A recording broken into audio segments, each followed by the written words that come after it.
All right, so let's talk about the matchup here tonight. The Odessa Jackalopes have not won a game in this building since September of 2014. In that span, the Wildcats have defeated them 10 straight times, including 2 playoff games. Something else which hurts Odessa's chances is that their leading goal scorer this season, Jaden Anderson, hurt his knee in yesterday's game and was given a minimum 4-week timetable in which to return by Wildcats medical staff.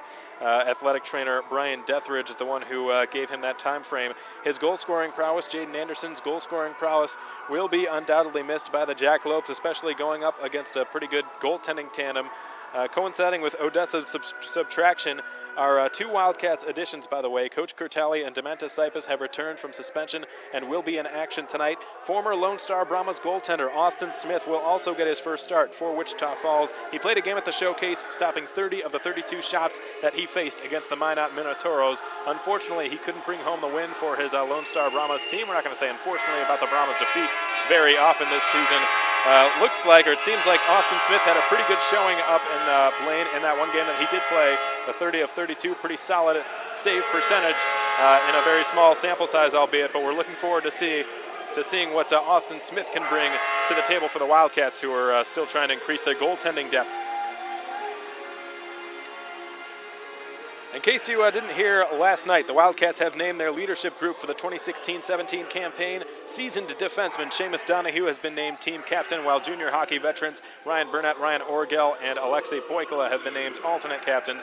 Donahue is the first captain of the Wildcats since Sam Piazza did the honors in the 2013-14 season. Burnett and Poikala are fairly obvious choices as alternates, having played for the Wildcats not only last year, but also they currently lead the team in scoring right now. So tough to not pick either one of those two guys. Orgel, the third alternate captain, played a season in the Central Canada Hockey League with the Brockville Braves and has established himself as a dynamic defenseman with leadership qualities off the ice as well. So a very strong leadership core chosen for the Wildcats to represent their team this season. Another addition to the team, Jeff Skinner. The Central Division's Brookings Blizzard have agreed to trade forward Jeff Skinner to the Wildcats in exchange for a tender. He will likely get his first start with the Cats next Friday, October 7th, against the Amarillo Bulls. Coach Curtali very much excited about what Skinner can bring to the table, seeing him as a long-term investment with the potential to be a 40-point scorer for the Wildcats. We'll see what he brings. Again, in all likelihood, next Friday night. He couldn't make it down for these 2 games, but he will be here sooner rather than later, we hope. Now the Wildcats starting lineups being announced by the public address announcer Charles Campbell. The players have skated their way onto the ice. Austin Smith, the last of whom, now backs his way up from the goal, observes the flag, and now we await the playing of our country's national anthem. In the absence of Big John Wilson, again, I believe we will just play this anthem here over recording. Stand by.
So now we just await the ceremonial puck drop, followed by the opening faceoff of tonight's game. Let's get to the Odessa Jackalopes starters here.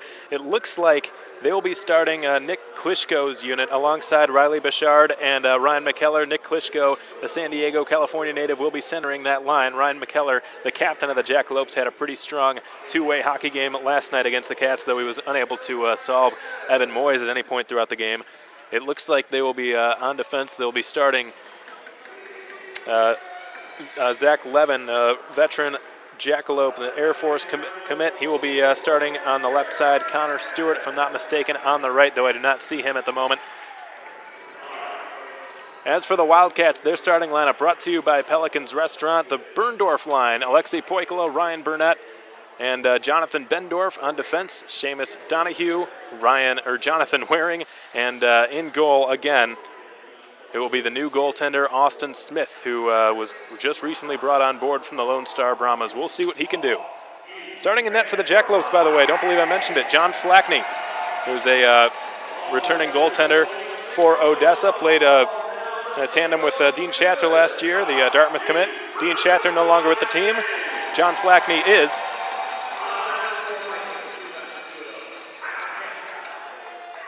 The opening face-off just about underway here as some Sunday night hockey back in Wichita Falls for the first time in years, really. I don't even remember the last time we've had a Sunday night game. So Jonathan Bendorf plays one into the far side corner, and it's going to be scooped out of there and played out by Nick Klitschko of Odessa, who clears out to center. Ryan Burnett will spin it back in. Takes a big hit there along the far side boards by Nick Klitschko. Odessa able to skate it out to the neutral zone. Klitschko will dump it in. Ryan Waring first to the puck, wraps it around the far side boards, kept in routinely there by Jake Levin and thrown behind the Wildcats goal. The first period of Wildcats hockey is brought to you by American Classifieds. Jonathan Waring will spin it around the wall, just missed the stick of Jake Levin, and it goes down the ice. Cooper Zeck out to retrieve it behind his net, where it's left off by John Flackney. Cooper Zeck works his way out in front of his own goal, throws it out to the neutral zone, missed the intended target, picked off by Blake Kriska of the Wildcats. The Jacks reset Christian Hausinger. Lost it to Stephen Tilley with a good forecheck, who puts it low, tending it to get it to a Ricky Carballo. No such luck. Zach will skate it down the right side, gains the red line and fires from about 45 feet. And a blocker save is made by Austin Smith, his first save as a Wildcat. Excuse us for a second, folks. We're having a bit of an issue here with the headset. Stand by.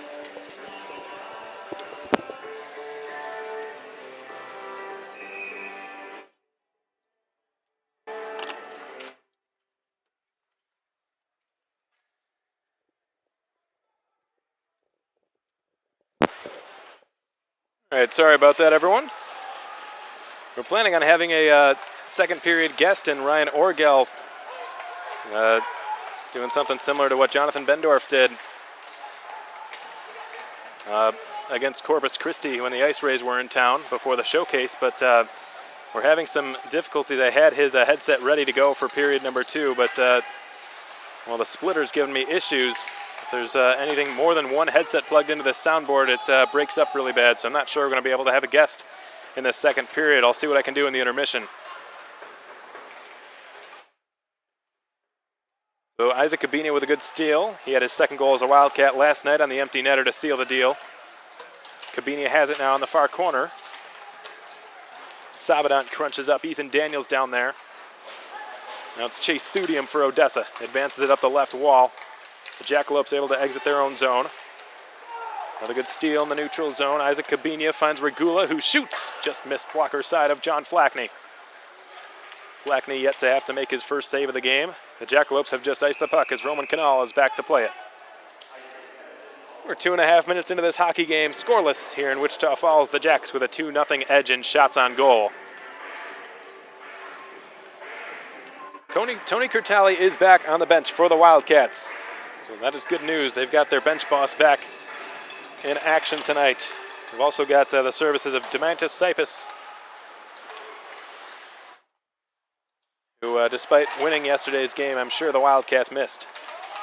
In case you missed the pregame show, by the way, folks, the Odessa Jackalopes, without their leading goal scorer this season or for a few games to come, Jaden Anderson, who had 4 goals in 5 games to start the campaign, will not be able to play in this game or any probably for the next few weeks. The Wildcats medical trainer, or physical trainer, I should say, Brian Deathridge, he gave Jaden Anderson a timetable of 4 to 6 weeks in which to return. He banged up his knee pretty good yesterday. So, of course, we wish Jaden a swift recovery, but we will not see him tonight. As a result, the Jacks have shuffled up their lines a little bit. With Seamus Donahue behind the Cats' net. Alexei Poikala, stick handling, couldn't exit his zone. Connor Wood missed Seamus there with the body check. Nelson had it escape him, courtesy of Bendorf. Maya retreats. Jonathan Waring, he will throw it past Wood, all the way down into the Jackalopes zone.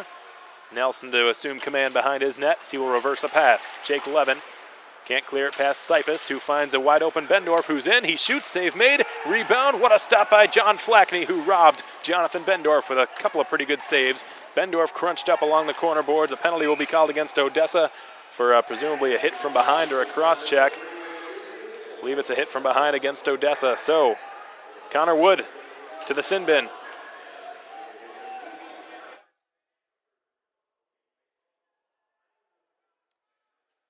Pretty familiar spot to hit for Connor Wood to be in. Spent 15 minutes in there yesterday, and at the end of the second period, he and Wildcats captain Seamus Donahue had a bit of a altercation. We'll sugarcoat it. And we're each given, I believe it was 10-minute unsportsmanlike conduct penalties and 4-minute double minors for roughing or something along those lines. But the two of them, both Seamus Donahue and Travis Wood, or Connor Wood rather, they were each given 15 or 14 minutes in the penalty box to start period 3 last night. So here's Ilya Skvortsov. I called him Travis Wood instead of Connor Wood. I've been watching too much of the Cubs. Seamus Donahue finds Ricky Carballo, who goes rink wide there, trying to find Skvortsov, broken up there by a good stick, that being of Cooper Zek. He's able to work it out to the neutral zone where the Cats will have to reset. Cooper Zek with some good penalty killing, who, by the way, just decommitted from the University of Alaska Fairbanks yesterday or 2 days ago, by the way.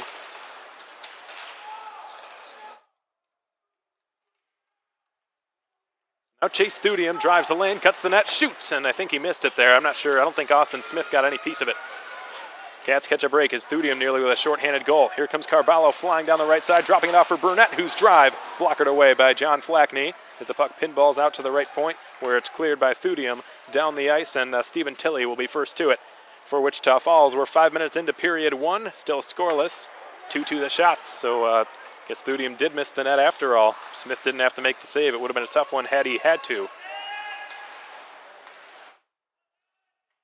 Now Nick Klishko will try to clear. Burnett doesn't want to let him do it. Donahue spins nicely away from Klishko there. Throws it to Poikala, whose pass was intended for Burnett, who was unsuspecting, and the Jackalopes able to exit their zone again with ease. Here comes Riley Bichard, left wing with a shot. Just missed over the net, glove side of Austin Smith, as Seamus Donahue will start the breakout. Some tired Cats, but they're still on the rush here, trying to make something happen. Burnett will drop it off for Seamus Donahue, who overskates the puck. It's an odd man rush for Odessa. Here they come. Klishko down the left wing side, Levin to the net. Klishko in front for Levin. He scores!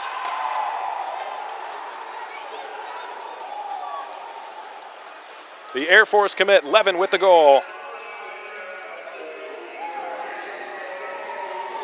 And the Jackalopes have struck first for the second consecutive night.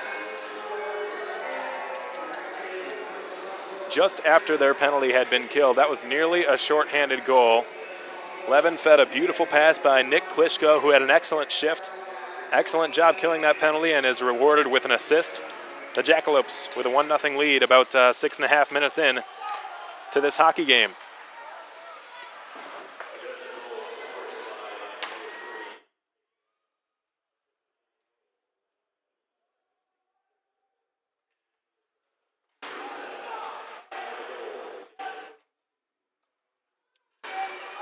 So now here comes Daniel Goodwin for the Wildcats. with a long wrist shot. Stick save made easily by John Flackney. Goodwin goes falling down behind the Jackalopes net. Puck kept alive right point. Canal blasts a shot that went off a Jackalope stick into the left corner. Daniels will swing it low. Regula is there. Regula against Cooper Zek fighting for the puck. Regula with a 6-inch size advantage over the young defenseman out of Michigan. Burnett to the goal. Stick handling. Ran out of real estate. That was Cabinia, rather. Boy, Cabinia and Burnett, very difficult for me to distinguish. Both of whom wear the bubble, pretty similar size. Numbers 17 and 19. Seems like I always just see the 1 in there and get them mixed up. Odessa has just iced the puck, so the faceoff goes back to their zone. It will take place to John Flackney's left.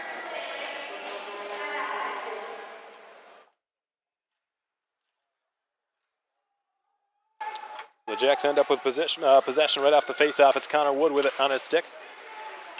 Able to throw it out to the blue line, but not out of the zone. Blake Kriska, the Tri-City Storm prospect, with a good keep at the blue line. Throws it down the left half boards. A few players scrumming for it. A four-man battle that was equally divided was won by the Jackalopes as Maya skates across the Wildcats' blue line. Fan on the wrist shot.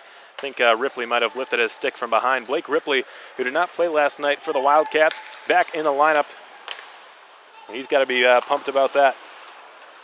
Dom Sipus throws it. Flackney put his stick on it and left it. Dusted it off a little bit for his defenseman, Joe Kinsella, to take a look. Shovels one out to Zach Zek, who's got some room.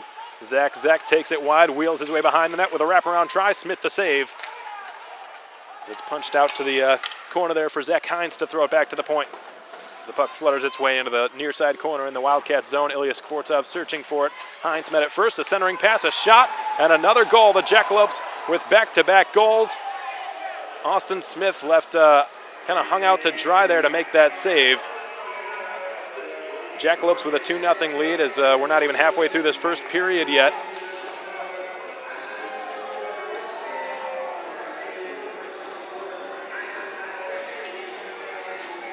And if I'm not mistaken, that was Brandon Krumpschmid with the goal. He did not play last night.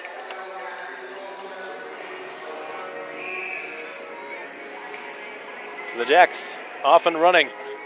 2-0 Odessa. We're not even halfway through the first yet.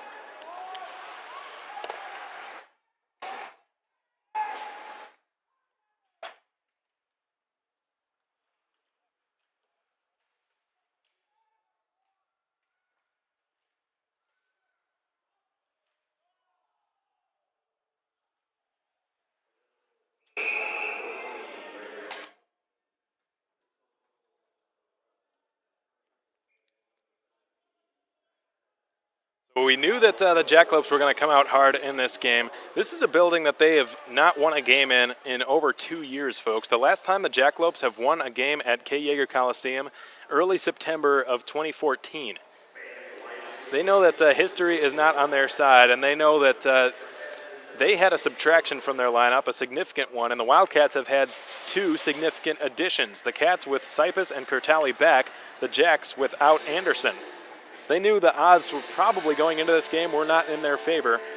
But if you're a Wildcats fan or player or coach, what have you, you have to know Odessa's going to come back and with a lot of resolve. They're a strong team. They're a lot faster this year, it seems like. They're certainly deeper.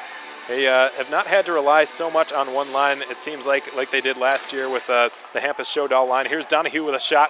Good glove snag there made by John Flackney. But anyways, it wouldn't take a genius to figure that Odessa would come out with a full head of steam in this game. And I think the Jackalopes are on a penalty kill here. Krumpschmid was in the box, and the Jackalopes had too many men on the ice, I think, for that last shift. But I don't think they're going to call him for any sort of penalty here. So the Cats back to the power play.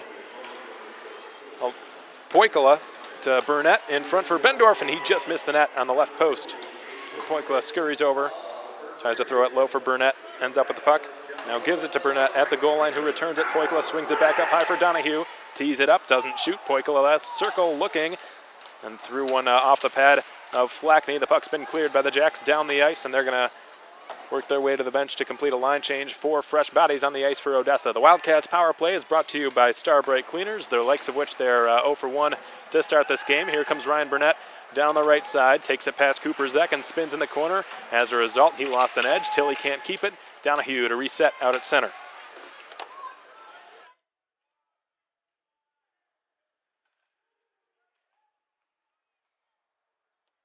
Another pretty easy exit out of their own zone for the Odessa Jackalopes as Austin Smith is just going to cover that puck up at the side of the goal. If it was dumped off the backboard then on net, Smith would stop it halfway through period 1, 2-0 Jackalopes. Just 4 shots on goal, so Smith, his save percentage not looking too good, but neither one of those shots were really barely savable. I mean, the second one maybe, but the players on the ice have got to pick that guy up. The Krumschmid pretty much parked out right in front of him, uncontested. Skvortsov flies down the right side. A man on a mission shoots, and he scores again! Ilya Skvortsov with another power play goal! And the Cats are right back to within 1.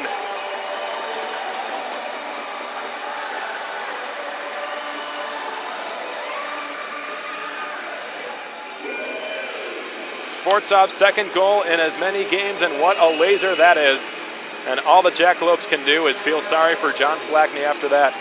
You love to see that if you're a Jackalopes fan. All 4 of their skaters go over and give Flackney a fist bump, saying, hey, bud, there's not much you could do to stop that one. What a BB off the stick of Ilya Skvortsov.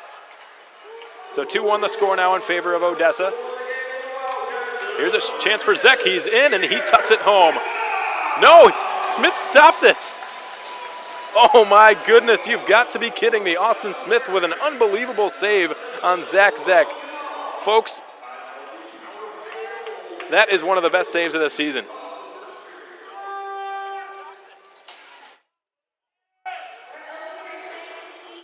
My goodness. All right, we are halfway through this period, and if you're just joining us, you missed an exciting first half of period 1.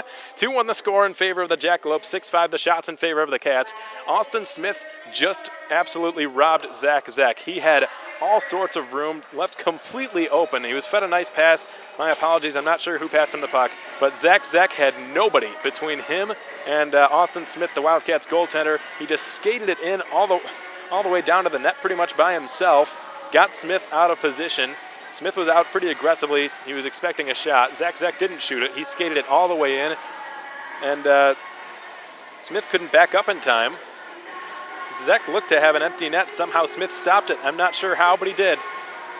So a big save by Austin Smith, and he keeps this game within 1. That's the worst time you can concede a goal, is just after you score your own, get yourself back into the game, get the fans into it a little bit. You don't want to give up a goal right after that. So the score stays 2-1. Thank you very much, Austin Smith. Zach Zek stays out there. His unit does. Dom Sipus has the puck right off the draw. Sipus will power his way up now through the neutral zone, gaining the Odessa blue line. Mishandling it there. Levin stymied him.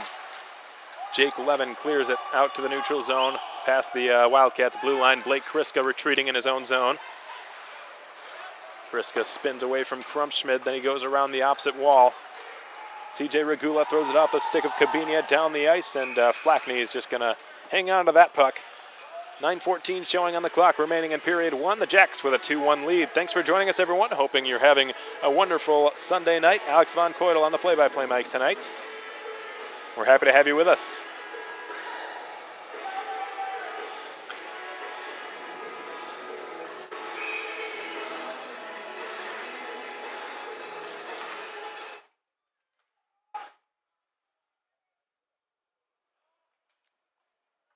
On the left corner, it rattles around the end boards. Kabinia hoping to get to it, but it was taken instead by Connor Wood. And now Cooper Zek will have a look from in behind his own net as he dishes off to Bastian Maya. Able to trickle it just past the blue line. Daniel Goodwin lost it. Kabinia found it and threw it in. A skate-to-stick play at the blue line there by C.J. Walker. Gets it past the Jackalope goal line. Cooper Zek. Nice little pass up the middle of the ice for Connor Wood, who finds a streaking Zenas down the left wing side, who slams on the brakes and looks. CJ Walker with a good stick check. Back to the point. Long shot from Zek. Redirected. Smith the save. Where is it? Smith didn't see it, but he stopped it. Loose puck in the blue paint. Cleared out to the point, but not out. Hausinger goes back to Cooper Zek. Slap pass to the side of the net. Shot by Wood. Stopped by Smith. And the water bottle comes off. But where's the puck? It's covered up. Smith with another big save. And some more helter-skelter taking place shortly after the fact.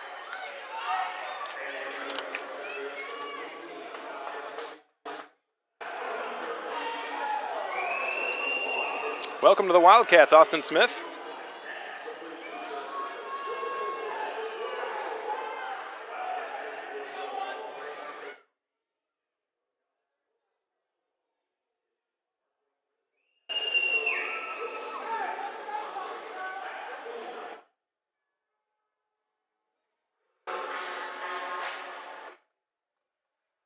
The faceoff was taking place to Smith's right. The Cats won the draw cleanly, and Bendorf will throw it down below the Jackalopes goal line.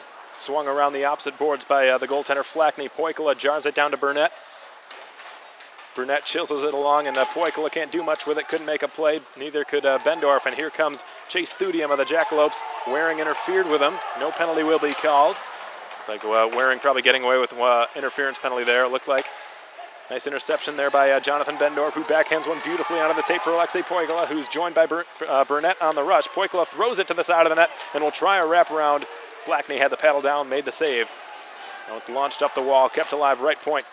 Waring throws it into the slot off of Bendorf's stick. Here's Poikala into the right corner.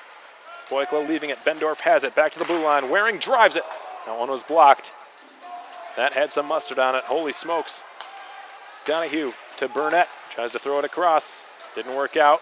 Jackalopes able to pick it off and throw it out to center. The Wildcats will try to catch the Jackalopes in the midst of a line change here. Waring couldn't get it past Thudium along the wall, and it's chipped in by Thudium behind the Cats' goal, where Smith will leave it for Dom Sipus.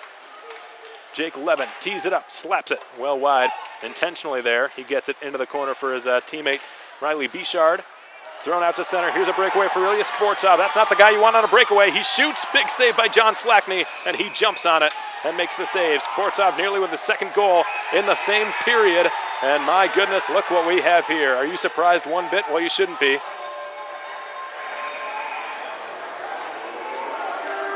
You know, folks, for two teams who are very unfamiliar with each other, when you think about how many new players are on both of these teams, especially the Wildcats, I mean, last night they only had two returning players in the lineup, Poikala and Burnett. That was it. Sipus didn't play. You'd never know it based on the way that they, well, what you just saw. These guys seem like they've been heated rivals for the last 10 years. So Donahue, the Wildcats captain, out to meet the referee and have a word. This is a one-sided penalty here. I'll be very surprised. As of right now, I only see a Jackalopes player in the box. So 2-1 is your score. We're 7 minutes remaining here in period one. Ilya Skvortsov with the Wildcats goal. And for the Jackalopes, it was defenseman Jake Levin. And our forward Brandon Krumschmidt.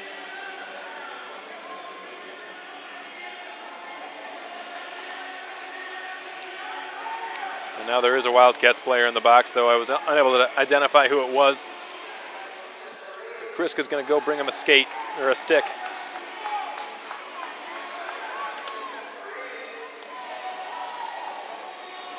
So we're going to stay at 5 skaters aside here, it looks like. And the faceoff's going to stay in the Odessa zone. Flackney and Smith have both had to make some very tough saves to start this hockey game. So if they're a little lethargic or sleepy coming in, then this is not the game you want to be in.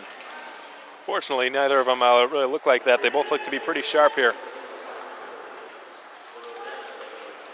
Big saves made on both ends of the ice. Most recently, the save made by John Flackney on Ilya Skvortsov, who nearly had his second goal in as many shots. So Ethan Daniels and Blake Kriska go into the near side corner to battle for the puck. Alongside Zach Hines for Odessa. It's won by the formers.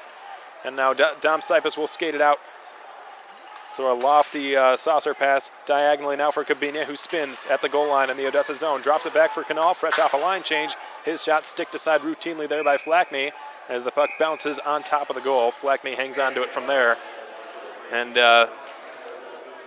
another disagreement ensuing.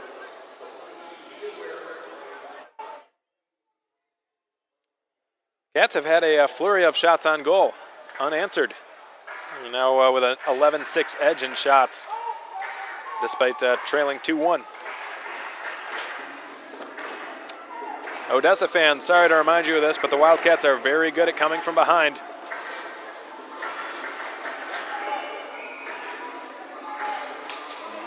For most of you Jackalopes fans were listening to the broadcast from Cody Lefkowitz last night, but in last night's game I referenced the Game 1 of the South Division semifinals, in which the Jackalopes scored 3 first-period goals to start the Robertson Cup playoffs, had a 3-0 lead on the Wildcats. In the second period, the Cats would come back and score 5 unanswered, and then add a 6th just to add insult to injury in the third period.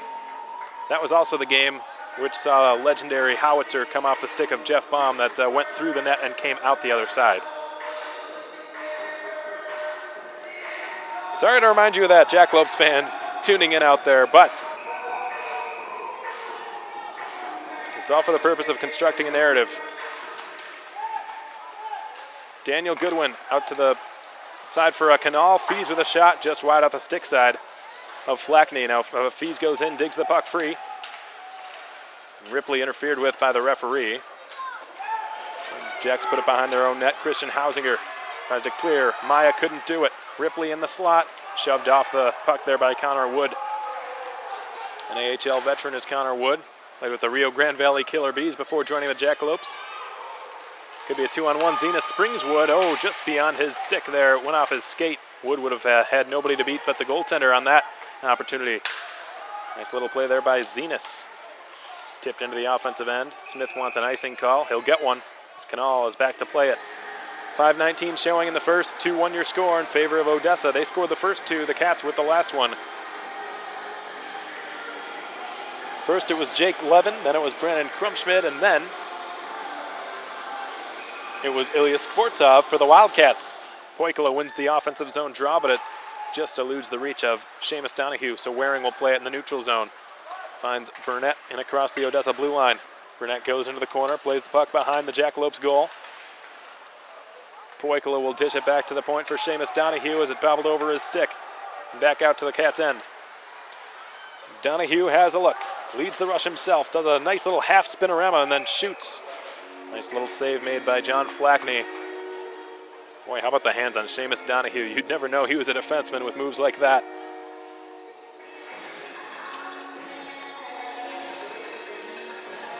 And it was because of those very same hands that the Wildcats were able to emerge victorious in last night's game. End of the second period, it was Donahue who scored the game-winning goal against Odessa to make it 3-2, a lead that the Jacks could not make up.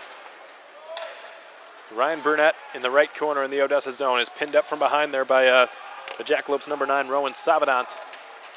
Burnett trying to spin away from Savadant. He's able to find Poikala, so no need. Waring takes a couple of steps in, fakes the shot, then finds Poikala. Poikala surveying. He throws it into the high slot. Jack's able to intercept that one routinely. Throw it out to the neutral zone. Waring puts up the body. He leaves Donahue out to dry here a little bit, but offside is called against the Jackalopes. They would have had a 2-on-1. 4:20 showing on the clock in the first period. 2-1 Jacks. The Cats are now doubling them in shots on goal, 12-6.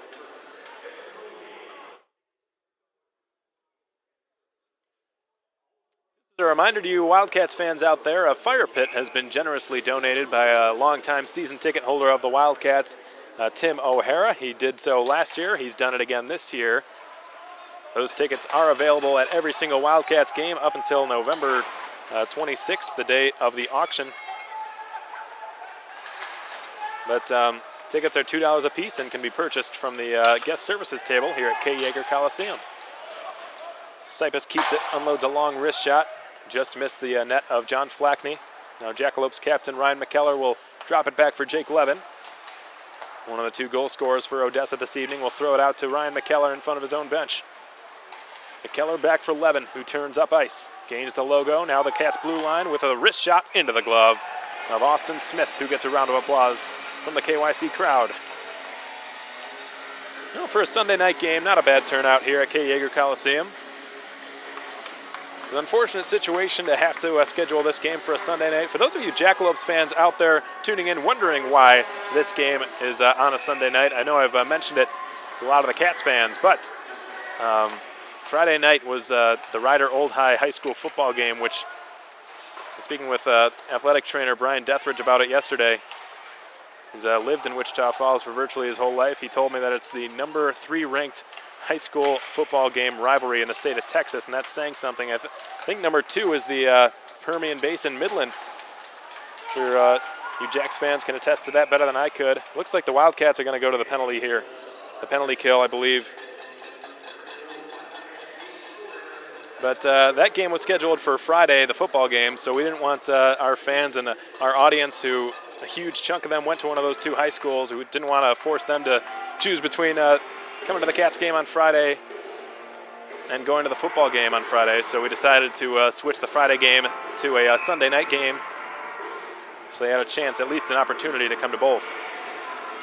So it is a penalty against Isaac Cabinia. The Cats to the penalty kill for the first time of this hockey game. They scored on their last power play. Can Odessa do the same? The Wildcats penalty kill is brought to you by Parkway Grill. Odessa wins the faceoff cleanly in the offensive zone to Smith's left in the faceoff circle. Now it's Christian Hausinger scaling down the wall. He throws it low behind the net. There is Chase Thudium, who throws it in front. Somehow it bounced off the back of the net. I didn't see how that puck ended up bouncing that way. Zach Zeck, right point.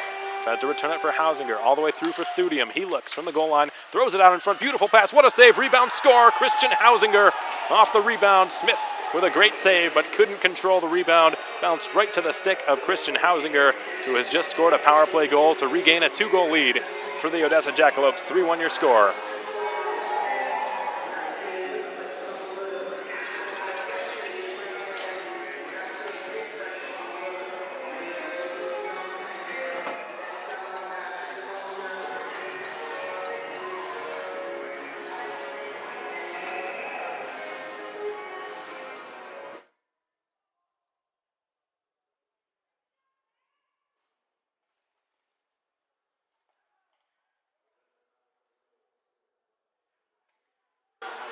Seamus Donahue in his own end up the wall for Kevin Fees.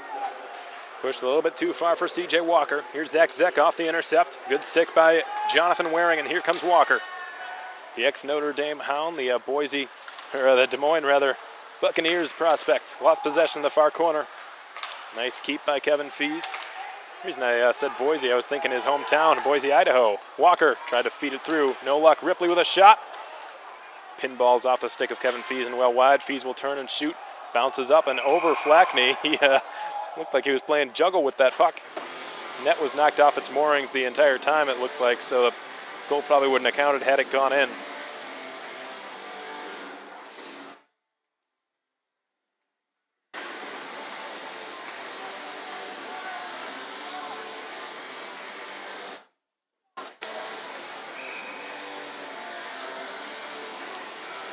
So the faceoff stays in the Odessa zone. Waring will let a wrist shot go, block it away, and up into the upper deck here at K. Yeager Coliseum. It was waffle boarded aside by John Flackney, who has just made his 13th save.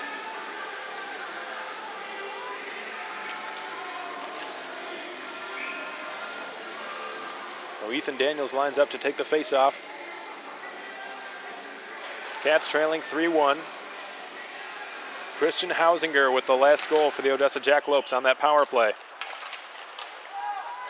So Zenas lost it to Donahue.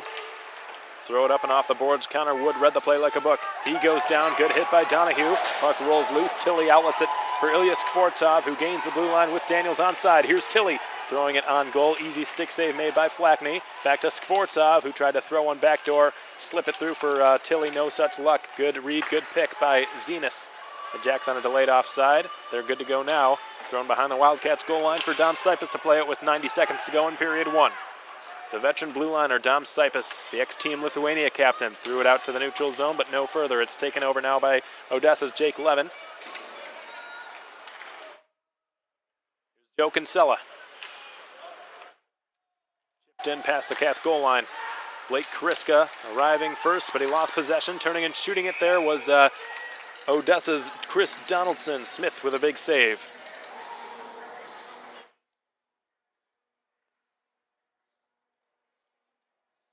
What a frantic first period this has been.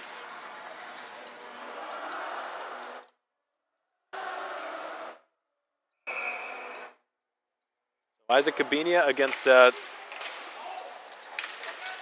Odessa's Noah Poindexter, who had a goal last night. His backhander didn't get through. Here comes Jonathan Bendorf on the left wing. Bendorf tried to deke Nelson out of his jock strap. Didn't happen. Nelson read the play well. The Cats resetting now in their own zone. Kriska threw it off the stick of Bendorf. No offside or no icing here. The puck was deflected. Bendorf slips it in front, covered up by Flackney.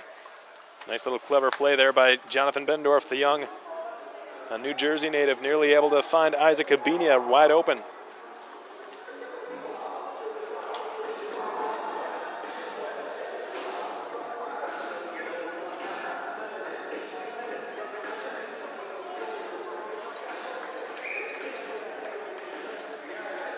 So we've seen some line shuffling done here.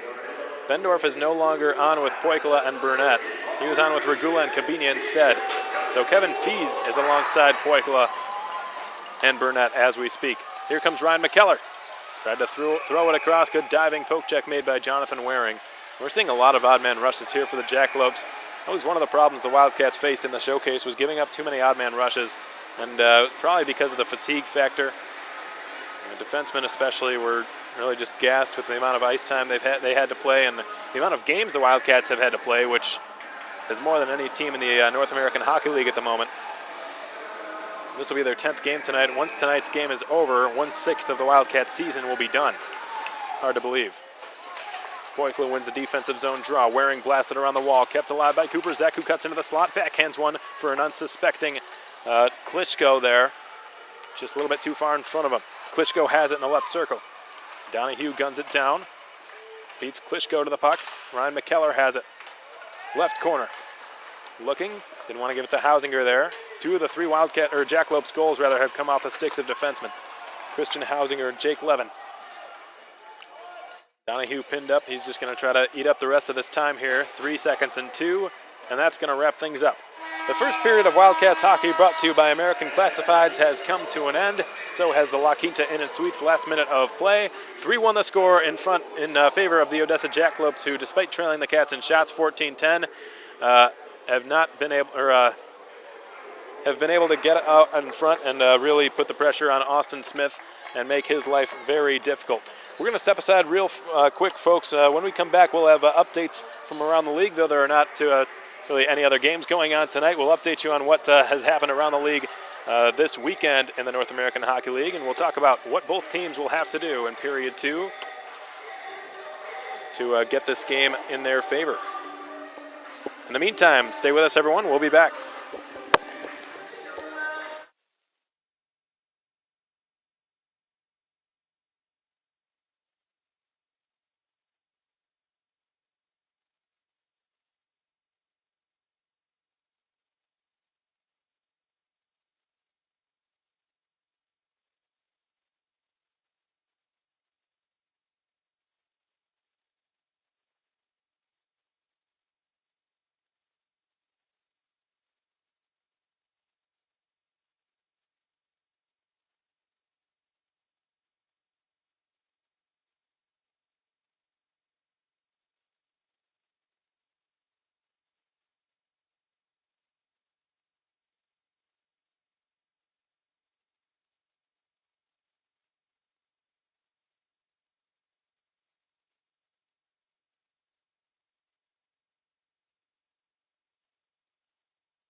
All right, welcome back, everybody. Sorry for that delay. Hope you're having a great Sunday night. Alex Von Coydel with you as always. For you Wildcats fans and for you Jackalopes fans, thanks for joining the broadcast. Wildcats Jackalopes 3-1 the score in favor of Odessa.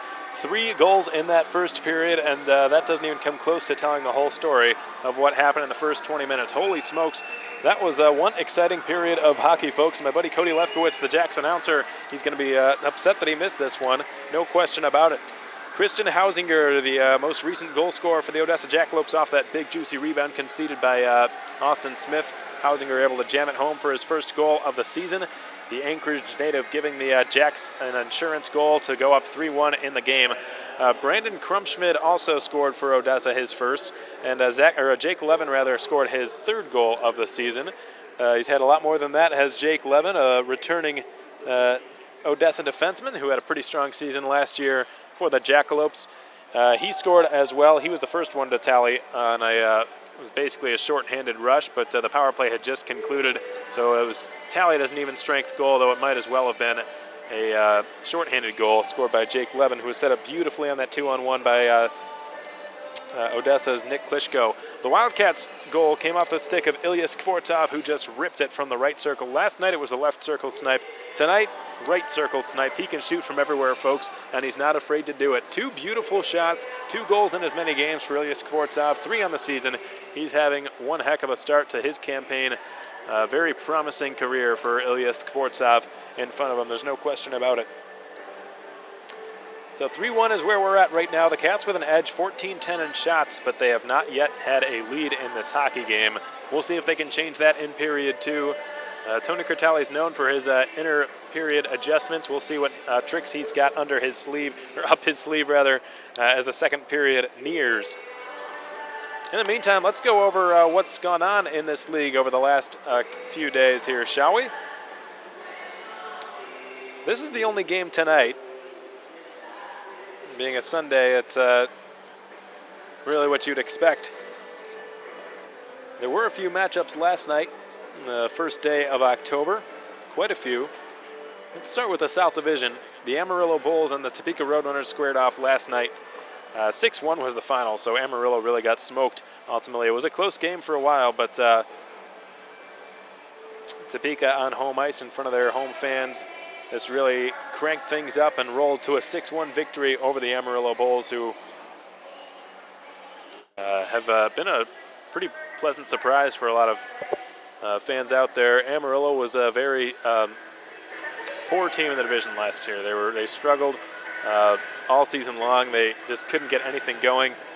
Home, away, special teams, even strength, you name it. They didn't have it last year. Despite having one of the league's best goaltenders in Anton Martinson, one of the league's best scorers in Joey Molinaro, and one of the league's better leaders, I'd say, in Joe DiBenedetto, they just didn't have the depth and the, at times it seemed, desire to win hockey games. So they were sort of the laughing stock in the South Division, though I would argue that were they in any other division, they would have not have had such a rough go of it. But nevertheless, they're a new team this year. Much improved, the Amarillo Bulls, so they're going to be a force to be reckoned with, I would imagine, this season. Certainly more so than they were last year. There's no question about that. And fans of both sides, Cats, Jackalopes, look out for Amarillo this year. They've got some big pieces. It looks like they've got the 2 leading scorers in the entire North American Hockey League at the moment, and Costa Lacorazos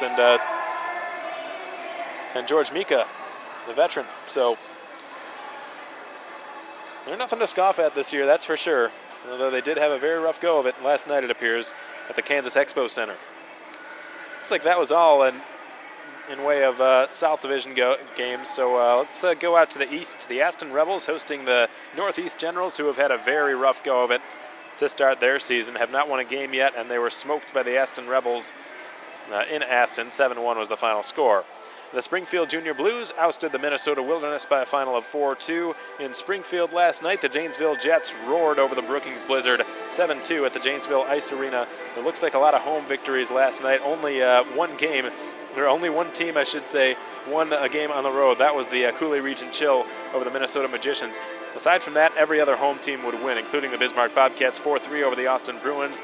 Minot keeps their undefeated season alive. 4-0 win over the Aberdeen Wings. The Fairbanks Ice Dogs hosted the Johnstown Tomahawks and bounced back after a disappointing defeat the night before. Fairbanks would win against Johnstown, who's had a good start to their year. 3-2 was the final up at Big Dipper.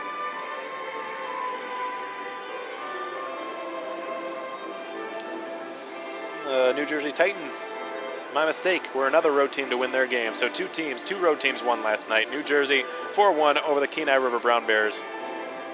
So the Jacks hoping to be the third in the last 2 days to win a road game against the Wildcats. Though, if you were with us for period one, you probably remember me saying Odessa has not won in this building in over 2 years. September of 2014, the last time Odessa took 2 points from the Wildcats. And at one point last season, it didn't look like they were going to win a single game against the Cats. That changed in a hurry. The first time they won a game against the Wildcats was out at Ector County Coliseum, and it was in a 3-game homestand. The Jackalopes hosted the Wildcats back-to-back-to-back wins. So they hadn't won at all against the Cats all season. And then I believe it was February 4th, 5th, and 6th, if I'm not mistaken, Odessa hosted Wichita Falls and would beat them in all 3 of those games. It was probably the most disappointing series of the entire season for the Wildcats, except for perhaps the Lone Star Brahmas series on home ice. The last time the Cats lost a game in regulation in this building was in that series against the Lone Star Brahmas back on December 19th.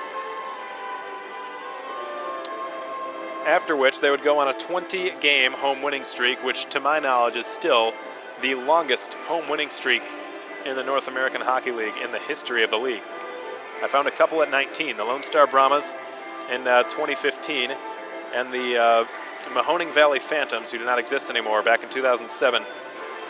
And aside from those two, nobody else was really close. But again, this is only considering that I searched the years in which that statistic was even kept track of. I'm sure that at some point it was done. The league's been running for 40 years, and that statistic's only been active for 13 years. So surely there's a chance that back in the day, the Paddock Pools are one of those dynasties back in the 80s. On a 20-game home winning streak, but we'll never know.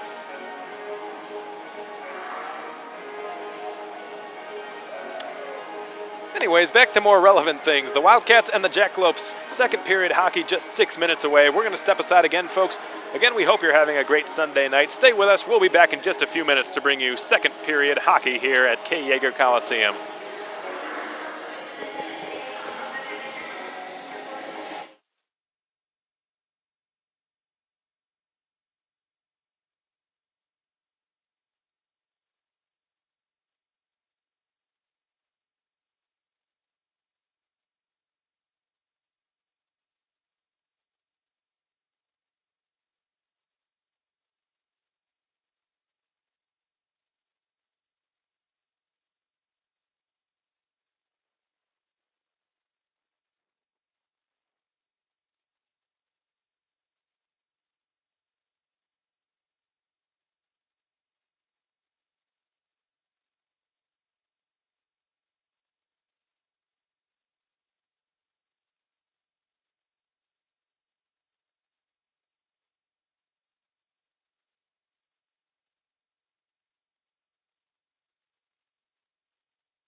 Okay, welcome back, everybody. Thanks so much for joining us. Period 2 of Wildcats hockey, brought to you by American Classifieds, officially underway here at K. Yeager Coliseum.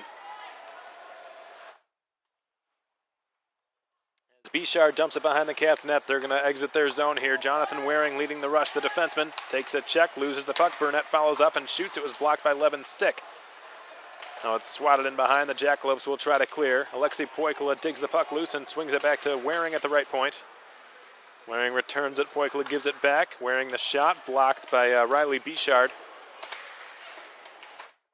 Bendorf and Poikala win possession. Poikala for Seamus Donahue, whose blast off target. It was high.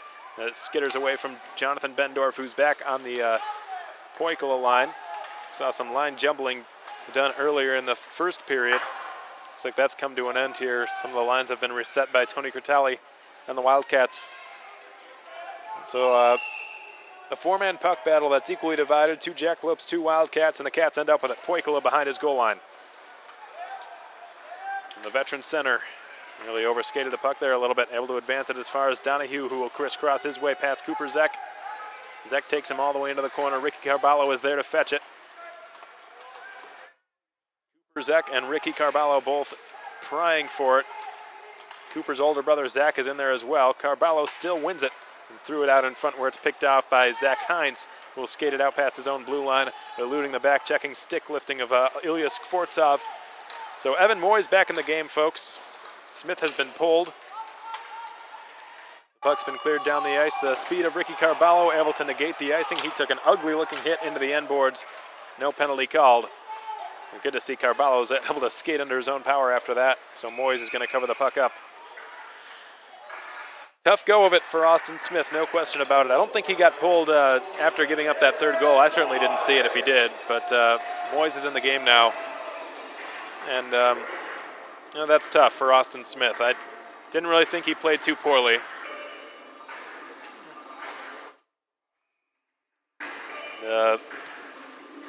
Certainly none of those goals were really his fault. I suppose you could argue the rebound control on that last power play, in which Christian Hausinger was able to jam it home, but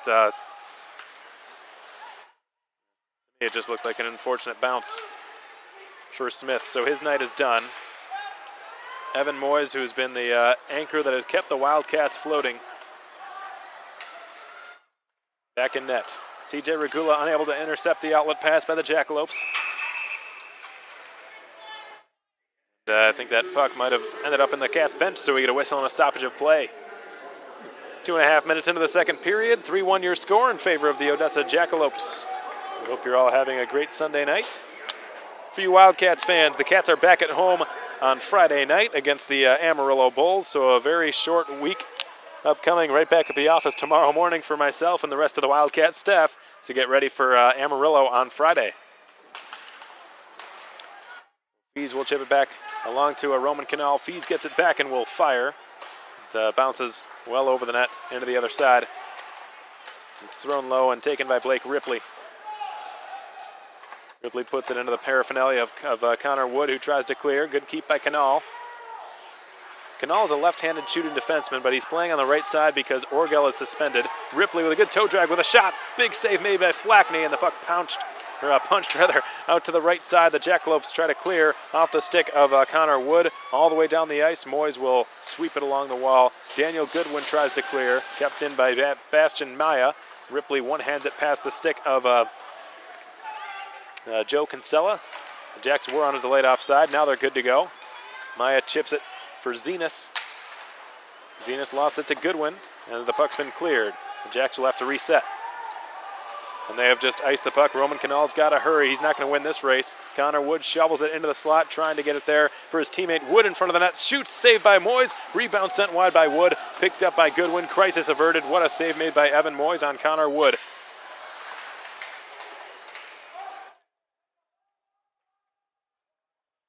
Before last night, the last time Connor Wood was in this building, he suffered a fairly traumatic event. He really messed up his collarbone when he was here last. If I'm not mistaken, that's what it was, and was unable to play out the rest of the series in the South Division semifinals. It was a really tough blow for Connor Wood, who's such a competitor. He wanted to be with his teammates in that game in which the Jackalopes were eliminated.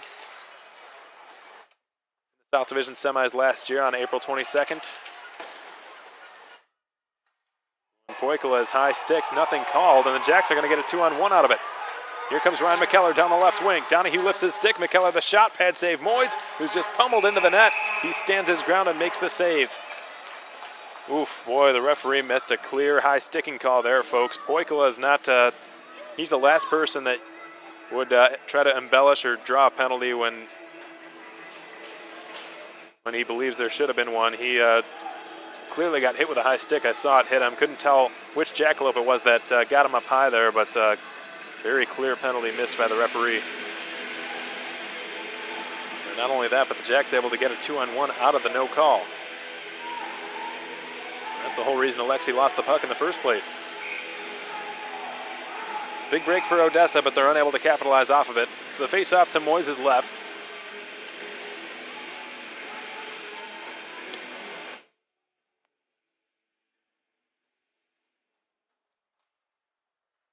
Hausinger keeps it, right point, throws it beneath the goal line. Because Zach Hines had a blowout, lost an edge in the corner, in the left corner. Krumschmidt has it. Donahue takes the puck away. Stephen Tilley has it now left side. Spring it ahead for Donahue, who throws it diagonally into the opposite corner. Carballo shoves Cooper Zek along the wall. Thrown low there by Hausinger. Zek will try to escape his zone. Tilley picks his pocket, centers. Fanning on the one-timer there was Ilya Skvortsov. Goes into the corner to play the puck. He looks, gives it rink wide there. Misses Carballo, who throws it back to the point for Waring, who will slap it past both Carballo and Tilley. Now Skvortsov will return it for Tilley, but Cooper Zek got there first. Christian Hausinger spins it around his own end wall. Zek, with tons of time, is going to be able to skate this puck up ice. Zek for Odessa. Drops it off on back to the blue line. Jack's on a delayed offside here as Tilley gains the red line and throws it in below the Jackalopes goal. Ricky Carballo first to it. From the right corner, looking out number 3-1. Finds an open Daniels with a shot, swallowed up by John Flackney. And no rebound. That's 16 saves on the game for John Flackney, who's had a strong showing in net. Last season he struggled a little bit, did Flackney, towards the end, I would say. Otherwise he was great. Perhaps I'm thinking, no, my apologies. I'm thinking of Dean Schatzer. He's the one who struggled, and Flackney had to bail him out from time to time in the postseason. Not that it was Schatzer's fault per se, but the Wildcats really lit him up in games 1 and 2 of the Robertson Cup South Division semifinals as Flackney coughs up a rebound. No harm was done. The Jacks have cleared it. In pursuit of it now, it's Krumschmidt working against Blake Kriska, who takes a blowout. Krumschmidt's wide open. He fires, just missed short side. That's thrown low into the corner. Krumschmidt has it behind the net, courtesy of Chase Thudium. Cabinia gives Krumschmidt a run for his money there. Long shot tipped off the stick of Moyes, who made a save. He had to adjust to the redirect from Poindexter. But Krumschmidt goes down. Poindexter has it in the far corner. Shovels it into the slot. Picked off well by Blake Kriska, who will clear. Nice defensive play made by the young defenseman from Beltire, Blake Kriska. Sipus can't clear it. Here comes Thudium into the zone, right down Main Street. Shoots, scores! Chase Thudium beat Evan Moyes 5-hole. And the Jackalopes have added to their lead, and it's 4-1.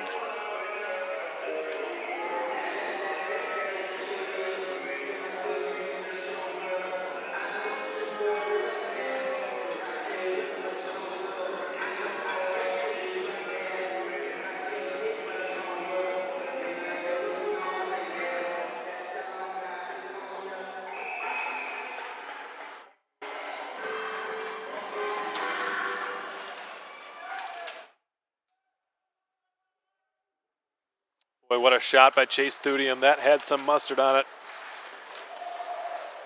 It's not often you see goaltenders beat through the 5-hole from that sort of distance. Certainly when there's no traffic in front of the net. The only time that happens is when it's fired so quickly the goaltender can't react and shut the wickets in time. Chase Thudium with a laser. Odessa now with a 4-1 lead. Seamus Donahue in his own end. Roman Canal crunched up on that big body check by a big man, Bastian Maya. We get an offside whistle. Bastian Maya standing at 6'2", though he's listed as just 170 pounds. He looks a little bit more full than that, but nevertheless, wouldn't want to get hit by him, that's for sure. So Baker's dozen to go in the second period. Odessa again with a 4-2 lead, or 4-1 lead rather. Apologies. 18-13 the shots in favor of the Wildcats.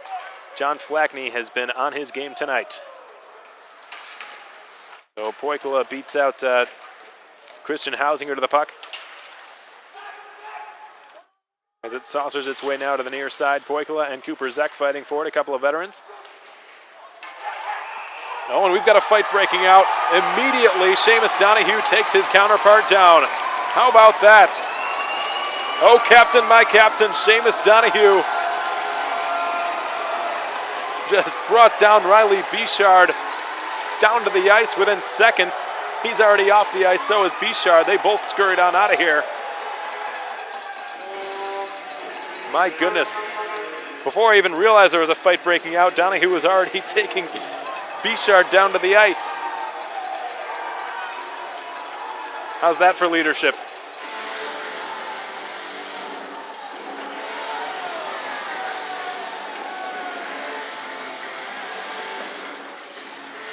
Wow. That might be the fastest fight I've ever seen. Certainly the fastest fight that I've seen live, no question about that. Kevin Fees and Thudium having some words. I think Fees wants to go. Fees trying to get Thudium's attention. He doesn't want to. Thudium just scored a goal. He wants to stay out there. Cooper Zek able to find Thudium, who throws it up the middle. A quick developing 2-on-1. McKellar with a shot, glove save, rebound, sent wide of the net. Skvortsov picks up the puck. Zek nearly with a tap in, but he sent it wide. Now Skvortsov and Zek taking a few jabs at one another. Ooh, and then a nasty cross-check by Zek. Zek and the teammates don't like that. The teammates of Ilya Skvortsov immediately getting right in the face of Zek. This one could get ugly here, folks. Skvortsov being escorted to the Wildcats penalty box, though he's refusing to go in there. The linesman forcing him in there now. Klitschko, the guilty party for Odessa. So, offsetting roughing minors, it would appear, against Skvortsov and Klitschko.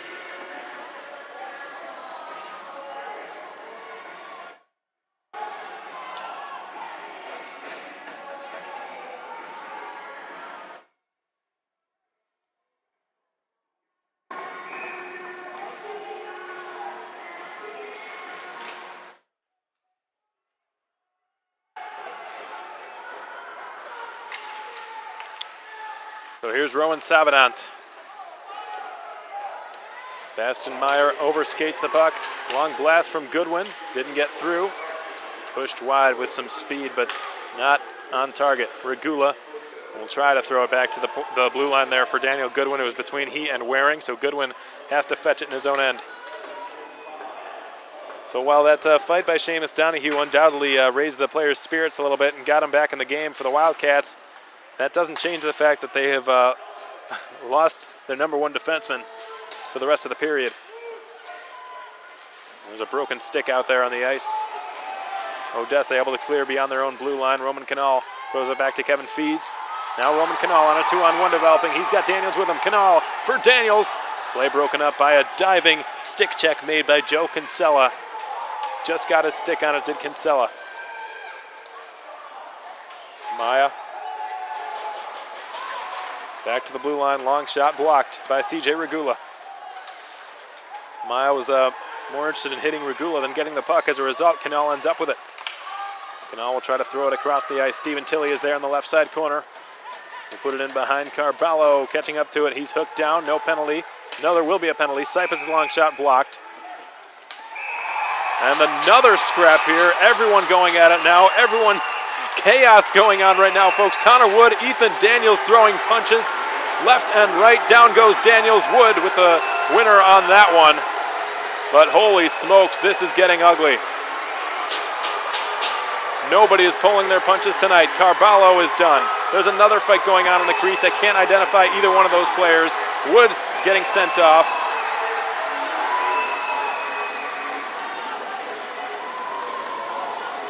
Moyes does a little chirping to Connor Wood, who does a little hot dogging after the fact. Looks like Crumpschmid might be done.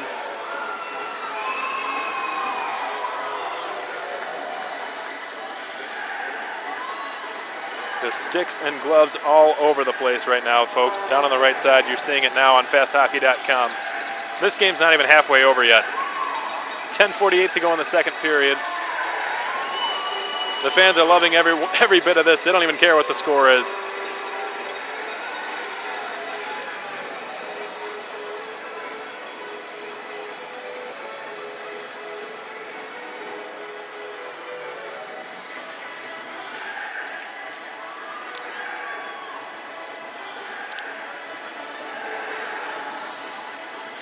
Getting close to about a quarter of the players on each bench.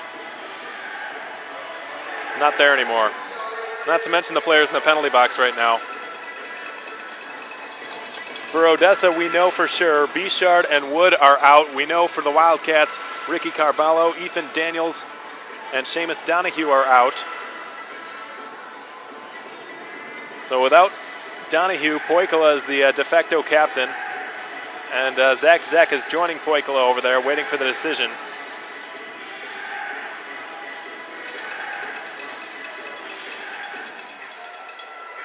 Odessa is not a team that backs down.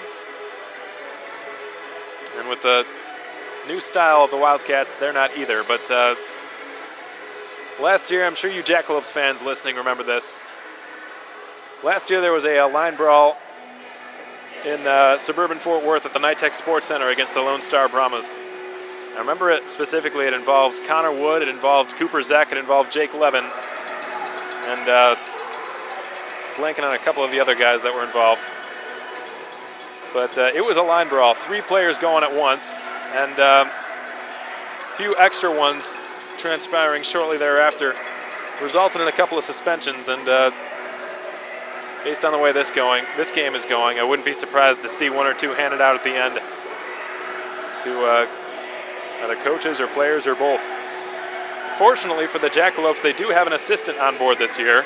Last year they didn't have one. Mitch McLeod in his first season as the assistant coach under Greg Gatto.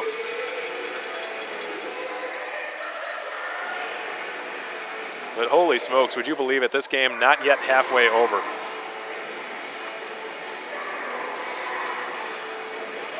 And who knows what's going to come of all this.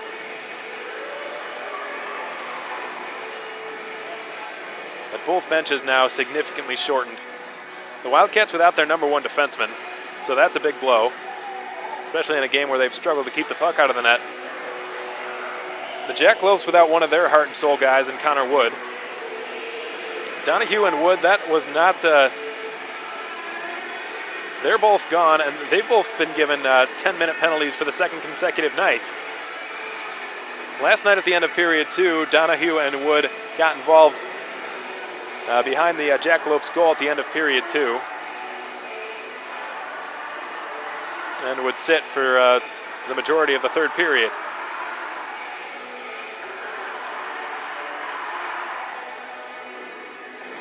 So it looks like a ruling has been handed on by the referee to Poikala and to Zach Zek. Poikala has brought the word back to his teammates and to his coaches.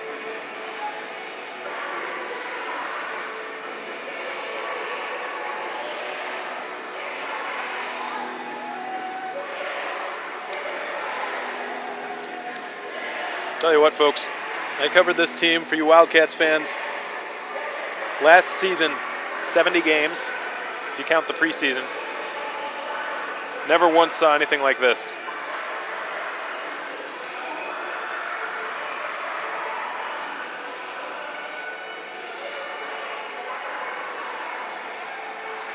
One of the differences between John LaFontaine and Tony Curtali is the willingness to get into situations like this and not just take the high road and skate away. That's sort of what the Wildcats did last year, and most of the time they were able to get away with it just because of how dominant they were most of the season. In just about all cases, when opponents would try to get under their heads, it's because they were losing by 3 or 4 goals. That's not the case anymore.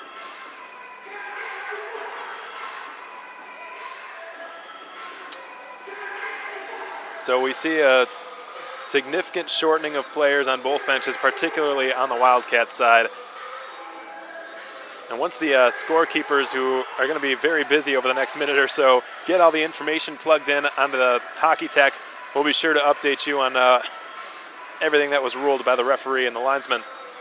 So Krumschmidt now skating to the penalty box. Not sure if he's just going to give a piece of equipment to his teammate in there. Nope, he's going to have a seat. So a power play results out of this. Krumschmidt serving the penalty that was taken by Jake Levin. So if I'm not mistaken, Levin is done. So let's see on Hockey Tech now. Offside, by the way, was just called against the Wildcats. We're going to try to see what that whole whack of penalties. Like Nick Klitschko, a slashing minor, and Ilya Skvortsov, a slashing minor. So that was the last offsetting penalty. Skvortsov and Klitschko, by the way, still in the boxes. So here comes Poikala over the Odessa blue line. Onside, will throw it into the right corner. McKellar wins it free for Cooper Zek. Will skate away from Alexei Poikala, who tracks him down. The puck's been flown right into the seats here. So Hockey Tech has not yet been updated with all the new information. It's pretty tough to hear what Charles Campbell, the PA announcer, is saying right now. As soon as we know, folks, we'll let you know what everything was called here. You can certainly see both benches shorthanded right now. There's a lot more room than you're used to seeing on a hockey bench. Just heard game misconduct. 3 or 4 players on both sides, so there will be some suspensions, no doubt, handed out after tonight's game. Zero question. So Stephen Tilley will go back in his own zone. Minute 15 to go on the Starbright Cleaners power play for the Wildcats. It's their third chance. They scored on their last power play. Skvortsov out of the box now, stick handling. He's got the lone Wildcats goal. Takes it behind the Jackalopes goal. Now he finds Poikala. Up high for Tilley. Waring wants it. Tilley goes to Poikala. Waring still wants it with a stick in the air. Ovechkin-like. Tilley will shoot it. Deflected on goal. Stopped by Flackney, and no further play. Finally, we've crossed the halfway point of this hockey game, folks, and 4-1 is your score in favor of the Odessa Jackalopes. 2015, the shots in favor of the Cats.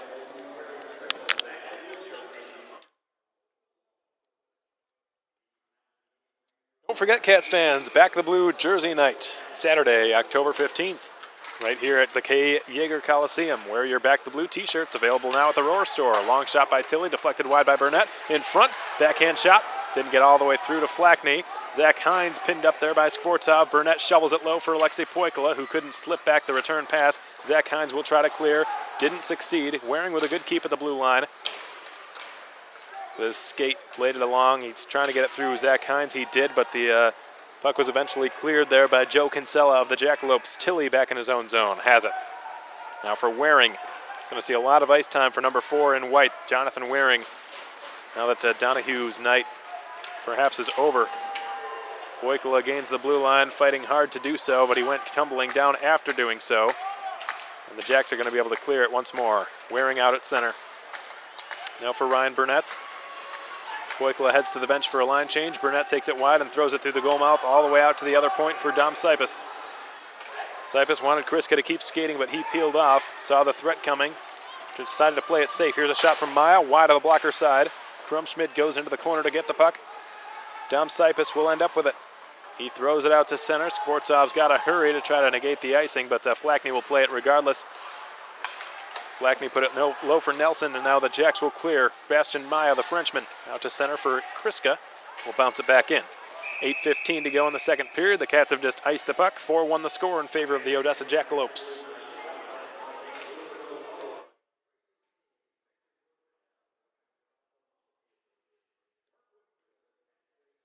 Okay, so here's what we've got for you.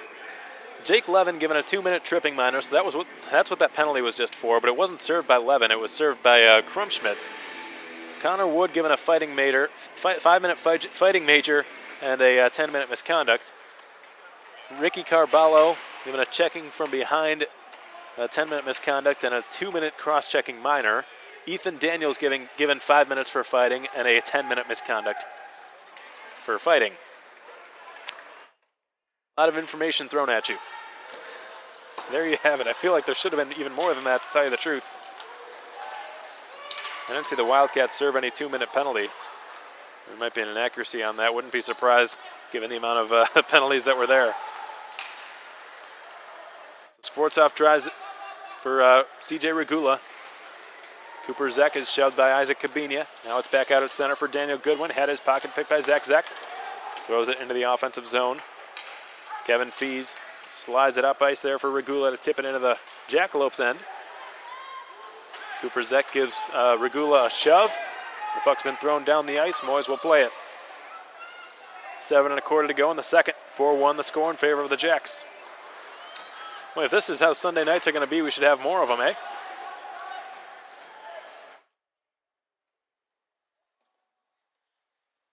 Waring keeps it left point with a long wrist shot. Didn't miss by much. Daniel Goodwin with a shot, save, and the rebound bounced away from Kevin Fees. Good stick by the Jacks. They're able to clear. Maya gets it down past the Wildcats' blue line. It's an opportunity here. It rolls on net, and Moyes is able to cover it up. It was Chris Donaldson who had a chance. The puck was a little bit too far into his path. Now we go to our second period media timeout. We're going to step aside for a few minutes, take a quick break, folks. We'll be right back. Stay with us. This one's just getting started.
If you're just now joining us, I'm truly sorry.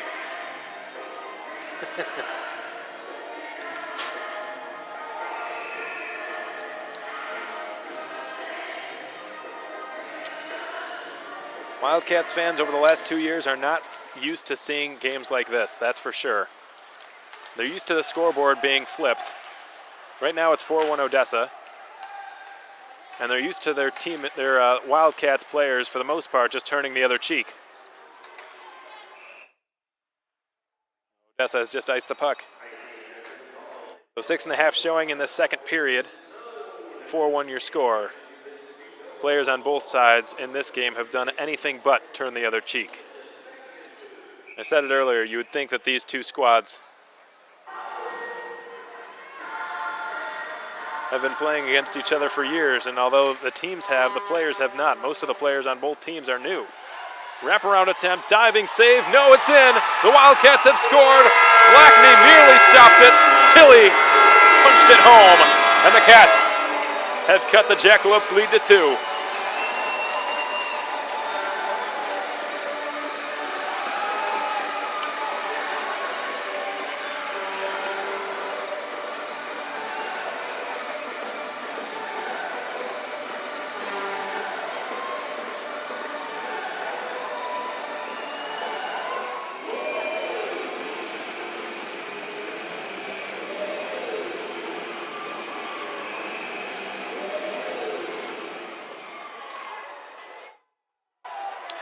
Your score with still plenty of time to go in this game. It seems like we're a lot later into the game than we really are. 6:05 showing in period 2. Tilley with his second goal of the season. Chase Thudium has it in the left corner with a toe drag and a shot, and Moyes had to make a tough save. Despite the angle that was at, that had some zip to it. Moyes had a little bit of trouble with it, but he made the stop, and no rebound was conceded.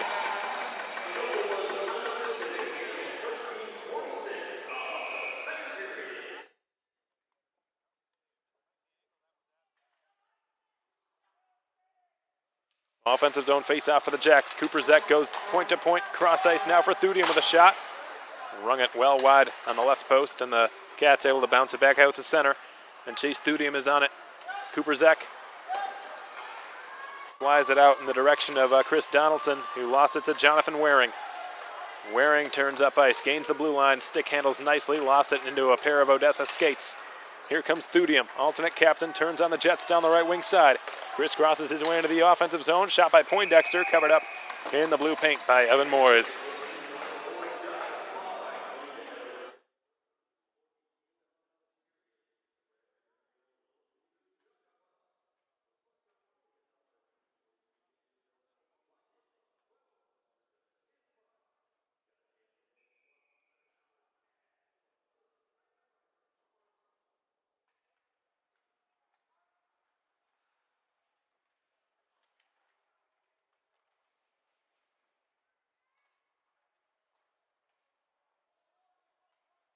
So Kriska and Sipis converge behind their net to play the puck. Sipis couldn't get it past Maya, who steals it and throws it to Klitschko. Klitschko back from Maya, who will slap it down low into the far side corner. Kriska takes a swat at it. Bendorf trying to clear it. Klitschko doesn't want him to. He's forechecking relentlessly there, but ultimately the Cats end up with it. It's Alexei Poikala. Outnumbered 2-1. Has no choice but to throw it behind his own goal. Kriska looked like he was hooked there by Klitschko. Nothing called. Poikala sizes up Bastian Maya. Ryan Burnett corrals the puck. On Demantis Sipis. Throws it horizontally now on the tape for Poikala off the board bounce. Poikala into the slot, will drop it off. Gaining some room for Bendorf. Didn't find a lane to shoot it. Poikala swings it cross ice. Shot from Goodwin, glove snag by Flackney.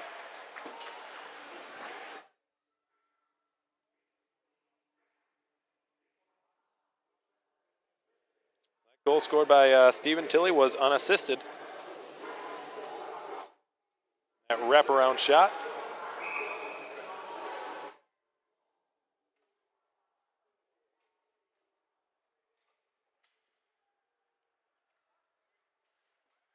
Now Waring battling for it on his off wing. Able to dump it behind the Jackalopes goal. Tilley starts the forecheck. Sizes up Joe Kinsella, but the Jackalopes able to clear it. Waring gave it away. Here's Zach Zek moving on in with a backhand shot sent wide to the left post. Zach Zek turning, shooting, blocked by Goodwin inadvertently.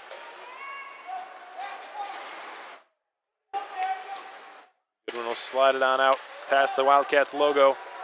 C.J. Walker across the blue line with a shot that flutters up and over the glove of John Flackney. Gula fresh off the bench. Slap shot by Waring, broke his stick. And those are a precious commodity for the Wildcats, who are starting to run low on those. Krumschmid, the stick poked away from him, or the puck did rather, by Blake Kriska, who will get it out past C.J. Regula in the neutral zone. 3:20 to go. Cooper Zek wheeling in deep in his own zone. Now it's his older brother Zach with it. In front of the sideboards. Threw one blindly. Cooper will pick it up. Cooper lays one diagonally for Zach Zek. Here's a shot. Deflects off the crossbar, the elbow of the net it looked like. Given back to the left point for a long wrist shot. Just missed from Savadant. Scurrying over there was Nelson. Puck flops high in the air. Looks like we're going to get a penalty against the Odessa Jackalopes here. Delayed penalty upcoming. Dom Sipis with a shot wide of the blocker side. Goes around the boards. Kriska's going to have to take care of it now in the neutral zone. Pressure there by Zenas. Kriska able to reverse it nicely on for Isaac Cabinia. We're still in the delayed penalty here. The ref's arm's going to get tired here soon. Moyes hasn't been able to exit his net. He's waiting for the Wildcats to get it in the offensive zone, but Dom Sipis telling him to go. So 6 attackers on the ice here. We're still on the delayed penalty against the Odessa Jackalopes. As soon as the Jackalopes get a stick on the puck, the play will be blown dead. Dom Sipis will reverse it now in the direction of Ilya Skvortsov. Poikala returns it. Back up through the middle for Poikala from Skvortsov, European-like. Poikala returns it to him. Skvortsov goes back to the blue line for a shot. Stopped by Flackney. Shoved down to the ice there. Could be another penalty. Sipis has it at the point. Walking the line. Dishing for Ryan Burnett. Returning it up high for Sipis. Long shot into the glove of Flackney. And the whistle has been blown, but try telling that to these players.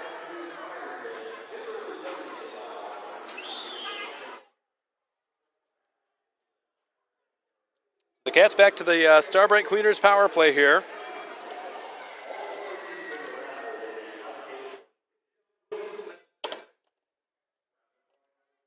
One for three up till this point. Surprising we haven't had more on either side. Everything's been offsetting for the most part. Bendorf, Burnett, Poikala, the forwards for the Wildcats. Instead of Donahue, it is Waring. Tilley in his customary right point position on this man advantage. Waring has it. Burnett now. Back up high for Waring. Top of the umbrella with a long, heavy shot. Blocked away by John Flackney. Burnett wins possession. Couldn't get it back to the point for Waring, who gloves it down to the ice, keeps it nicely, and throws it low for Poikala. Took a funny hop off the corner boards, fooled Poikala. Won't say that too often this season. Now it's taken by Bendorf, who looks. Waring wants it. He gets it. He drives it. Not sure what happened there. I think it was blocked by Burnett. And the Jackalopes are able to clear. Stephen Tilley back behind his own goal line. The last minute of play is brought to you by La Quinta Inn & Suites, the official host hotel of your Wichita Falls Wildcats. Tilley looking and dropping it off. Now Skvortsov will carry down the left wing. And over the Jackalopes line, he's onside. He puts it low and into the corner. Poindexter wraps it around the end boards. Regula is there, vigorously calling for it as Tilley. Regula ignores him, takes it in behind the net, goes to the other point for Waring. Tilley wants it. Waring feeds him. Tilley doesn't pull the trigger. He throws it low. Here's Ilya Skvortsov surveying his options. Returns it beautifully there for Stephen Tilley. Tried to go cross ice there for Jonathan Waring. Broken up by the stick of Bastian Maya and cleared down the ice. 32 seconds to go in the period. 44 showing on the Starbright Cleaners power play for the Wildcats. Dom Sipas's pass wasn't a very good one. It was picked off. And here comes Zach Hines driving the net. Nice recovery there by Dom Sipas. Will throw it behind his own goal for Jonathan Waring with time winding down. Waring's been out there this entire power play. He's got to be gassed. He missed Cabinia with the pass. Cooper Zek is just going to let this one run out. Plays a little keep away and throws it into the opposite corner in the left corner. Or the right corner, rather, in the Wildcat zone. Skvortsov takes it behind his net, and that's going to wrap things up. First 40 minutes finally in the books. This has been a long game, folks. Only 2/3 of the way through it. 4-2 your score. The Wildcats with the most recent goal coming off the stick of Stephen Tilley. Time winding down in their Starbright Cleaners power play. Just a dozen seconds to go on it. But the Wildcats have cut into the Jackalopes 4-2 lead. Now 4-2 lead. It was 4-1 after all that chaos ensued down near the Jackalopes goal. So if I'm not mistaken, there's a few players whose nights are done and perhaps more. There may be some suspensions, and honestly, I will be surprised if there aren't any suspensions handed out after this game comes to an end. Again, 4-2 your score. The Jackalopes with the lead over the Wildcats in this game through the first two periods of play. The goals for Odessa have been scored by Brandon Krumschmid, Christian Hausinger, Jake Levin, and blanking on who scored that most recent goal for the Jackalopes. Going to have to check real quick. It was Chase Thudium, that's correct. Thudium with the goal, most recent Odessa goal, to give them their fourth. For the Wildcats, it was Skvortsov first, Tilley second. So we'll see what they can do in period 3 to get themselves back in this game. In the meantime, we're going to step aside, take a break here from K. Yeager Coliseum, and we'll be back in a few moments, folks.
All right, welcome back to the broadcast, everyone. Thanks so much for taking time out of your Sunday night to join us here for a night full of hockey, Wildcats, Jackalopes, and boy, has this been one to see. Lots of chippiness in that second period, and well, that's just an understatement of the century. It's been so really up and down with the penalties and game ejections and game misconducts. I'm not sure we're going to make it out of this building alive here tonight, folks. So many penalty minutes, I have really beyond lost count. In that second period, it did slow down at the end, I will say that, but really for the first half of it, it was just helter-skelter in this building. Jake Levin given a tripping minor at the 9:12 mark, and I think that's what set everything off because Connor Wood and Ethan Daniels just started throwing punches right after that happened. Ricky Carballo was also involved. He was given a cross-checking minor and a checking from behind 10-minute misconduct was Carballo.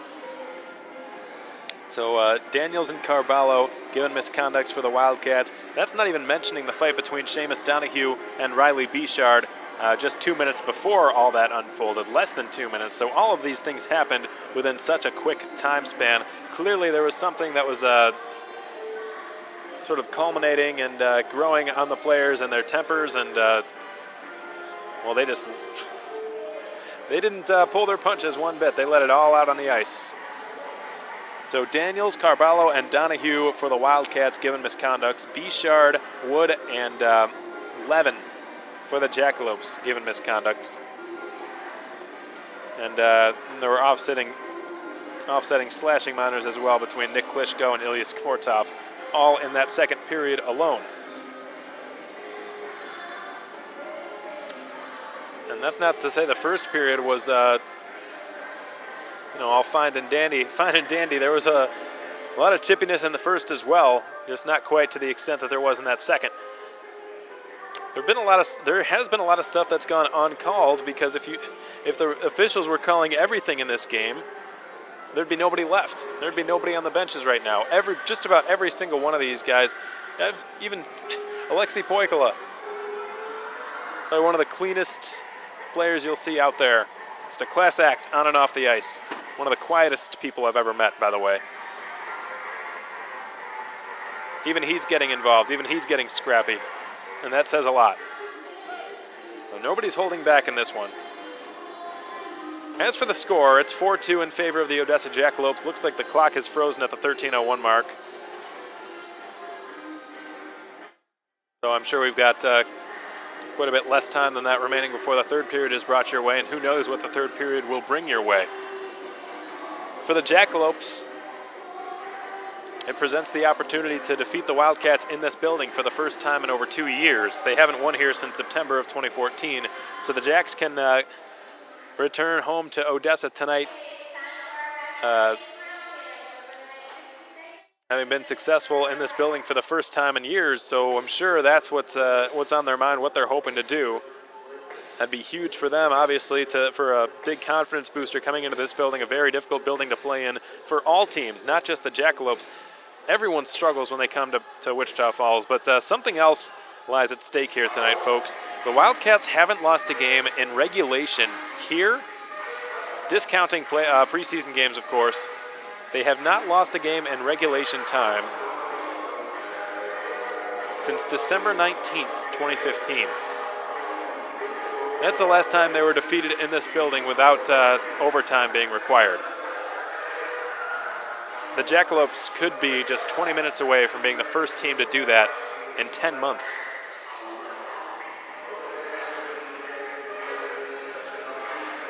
So that's something else that's at stake. Plus some of the players' and coaches' reputations as well. And the last thing Coach Curtali would want is to sit out as the Wildcats won yesterday and then come back and have his team fall short. So he's going to be doing everything in his power to motivate his guys and have them get a big win here tonight.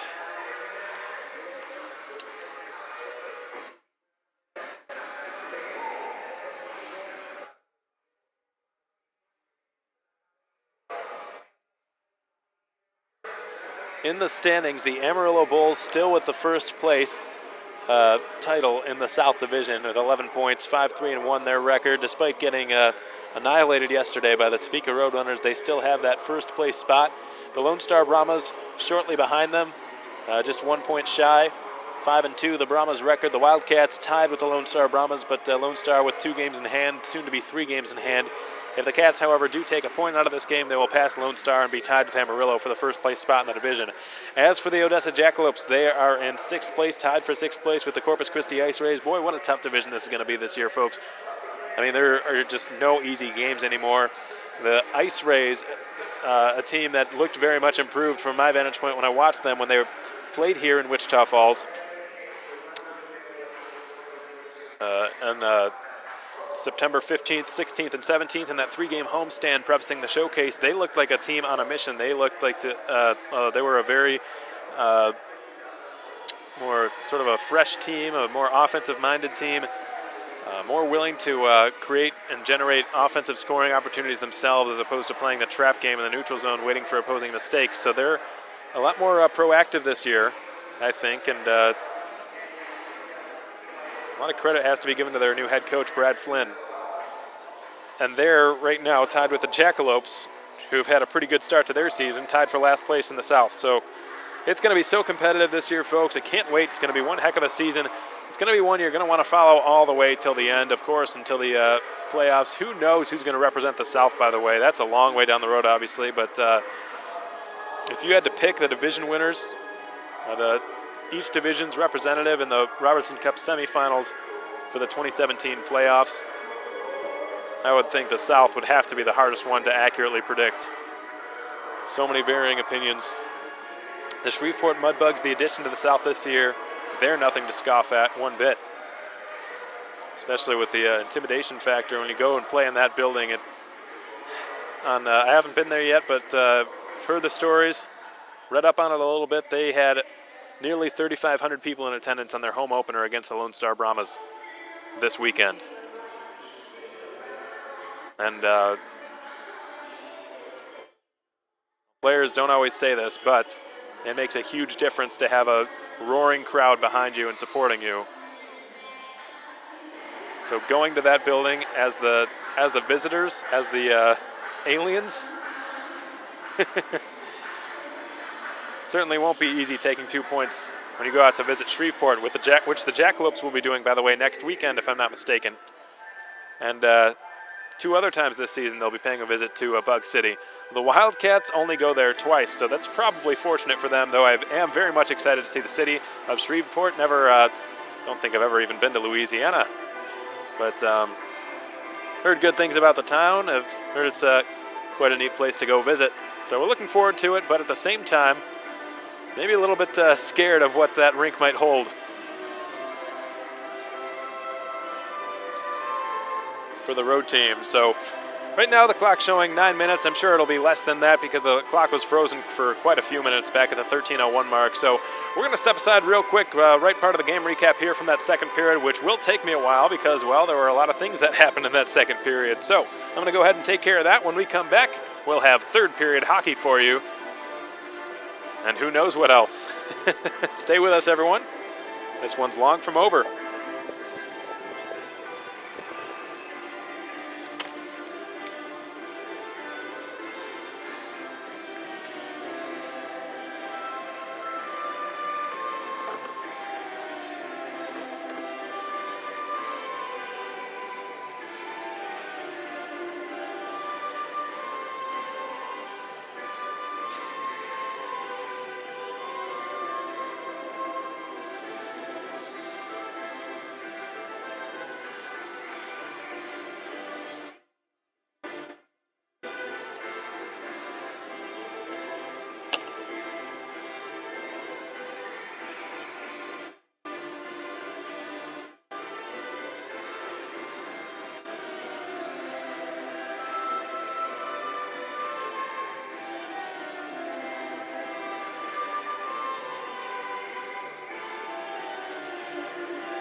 All right, welcome back, everybody. This one is just getting started. 4-2 the score through the first 40 minutes in favor of the Jackalopes. A little bit of a surge put on towards the end by the Wildcats. The referee, really feel bad for him tonight, folks. He has done everything he possibly could to get this game under control. The referee tonight, by the way, Dan Grimaudo, the linesman Trent Williams, Alexios Karabetsos, they have had one of the busier nights they'll probably have in their entire careers trying to settle this lot down. Both lots, the Wildcats and the Jackalopes, just chippy as chippy can be. The amount of penalties given out towards the end was probably shorter than it even should have been, but that's what the referee had to do to sort of get this game under control. It all sort of started, I would say, with the goal scored by Chase Thudium, who gave the Jackalopes a 4-1 lead early on in that second period. And to get the guys going a little bit, Seamus Donahue trying to step up and lead, recently named captain of the Wildcats, wanted to find a way to get his guys on the board again and cut the Jackalopes' lead down a little bit. So he dropped the gloves with Odessa's Riley Bichard. And folks, that was one of the fastest fights I've ever seen. Within a few seconds, Donahue was bringing him down to the ice. Looked like Bichard might have just lost his balance there in the turning, but nonetheless, ding, ding, ding, it was a winner for Seamus Donahue. And then, that was not the end of it. We thought the tensions would simmer down a little bit after that, and players would focus on the game a little bit more. Not the case. Less than 2 minutes later, absolute frenzy ensuing in front of the Jackalopes' goal between Ethan Daniels and Connor Wood, who got wrapped up. Daniels, by the way, does not strike me as the kind of guy who's going to go out of his way to fight somebody. In fact, he doesn't really seem like the kind of guy who would want to fight somebody. He's certainly a skilled player, and just doesn't really strike me as too much of a fighter, though I have been proven wrong several times in this game, so maybe he is. But Daniels and Wood, who certainly has more of an agitative reputation than does Daniels, the two of them got tangled up and started throwing punches. Each of them were given 5-minute fighting majors and misconduct penalties, 10-minute misconduct penalties. That wasn't the end of it either. Ricky Carballo and Jake Levin tangled up inside the Jackalopes' goal. Led to 10-minute misconducts being handed to both of them. So I'm not sure if we're going to see Donahue, Carballo, Daniels, Wood, Levin, Bichard, any of those guys. I'm not sure if we're going to see them again for the rest of the game. We'll see. There have been so many rule changes over the years. I haven't even been able to keep up with it, especially when it comes to fighting. I know they've been trying to crack down on fighting penalties a little bit more, trying to discourage it more than in years past in the interest of player safety. So for the 4 players who have fought, or officially have fought in this game, their nights might be done. We'll see. Got my eyes peeled right now. I'm looking to spot one of them. I do see Jake Levin for Odessa, though he did not fight. He was given a misconduct. Looks like he's going to stay in. So Levin's still in for Odessa. I can confirm that from here. Bichard is down there as well for the Jackalopes. So I think he's still in. I do not see Connor Wood. Now I do. Connor Wood is there.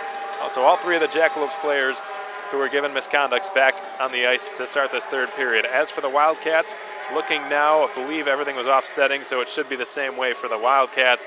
I do see Seamus Donahue right now.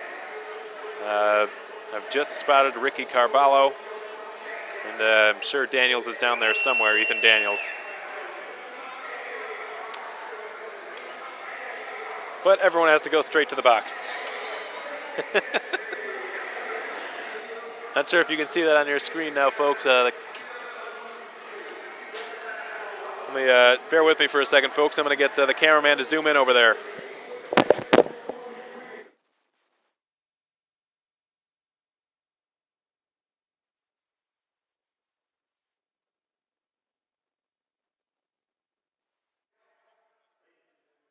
Okay, so now I've got the cameraman, Mike Trebbing, to zoom in a little bit. You can see on the Jackalopes penalty box, they don't have enough room over there. Jake Levin is standing outside of it.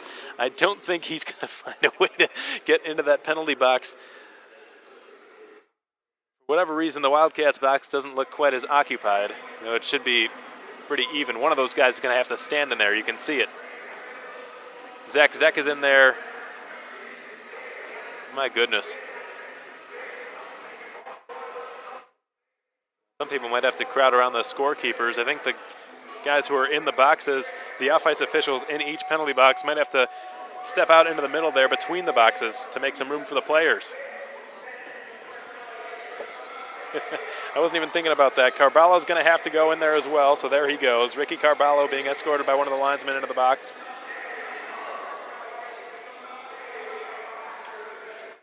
Oh my. So though everyone's still in the game, they will not be available for some time to start here in this third period.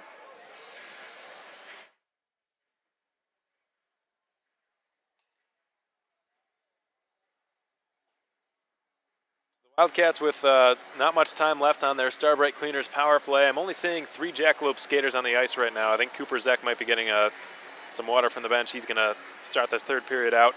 Christian Hausinger and Chase Thudium out there as well. Zach Heinz rounding up the 4 penalty killers for the Jackalopes. For the Cats on the remaining dozen seconds on the Starbright Cleaners power play, it's up front Ilya Skvortsov, Ryan Burnett, Alexei Poikala, Stephen Tilley on the back end alongside Jonathan Waring. Again, Evan Moyes in net for the remainder of this game. John Flackney's done a good job. I don't see him getting pulled either for the Jackalopes.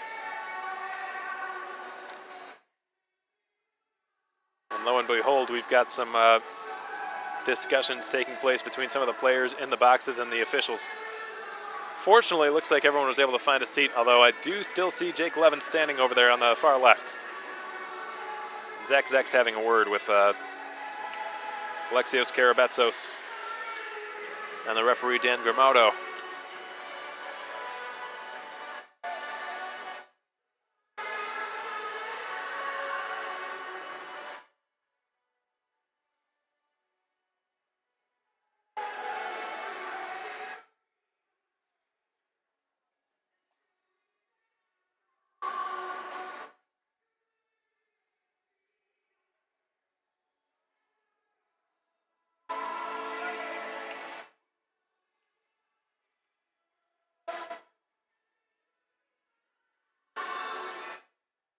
Players able to get a little bit of extra stretching in with this delay. We apologize for this delay, by the way, folks. Just all part of it when you've got as many penalties as you've had in this game.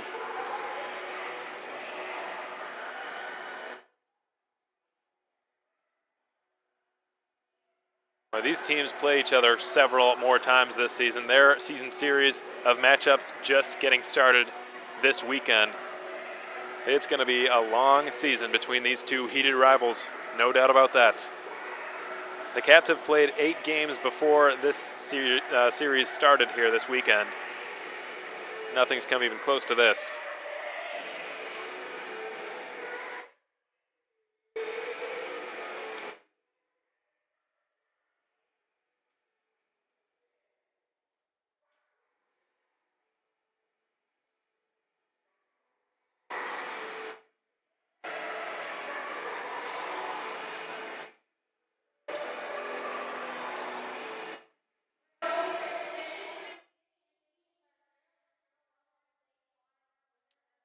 They've gone ahead and gone to the Mike Morris State Farm season ticket holder of the game. Why not? They've had the time to do it. Get some of the stuff done that usually takes place in the middle of the third period. They're just doing it now.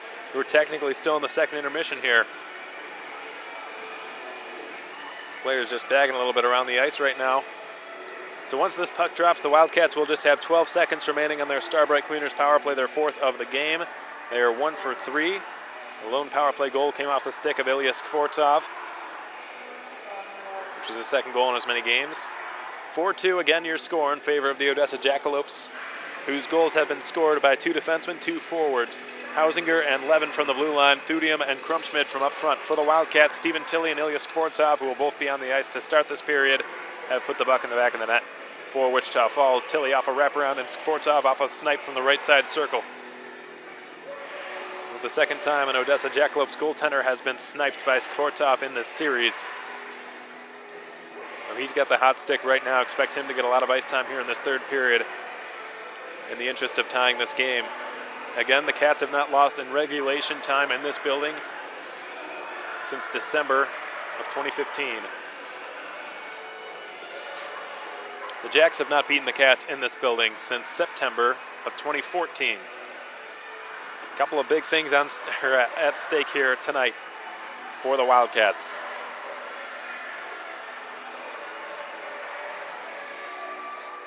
And finally, it looks like we're all squared away. Now the referee, Dan Grimaudo, skates over to Tony Curtali to give him an explanation.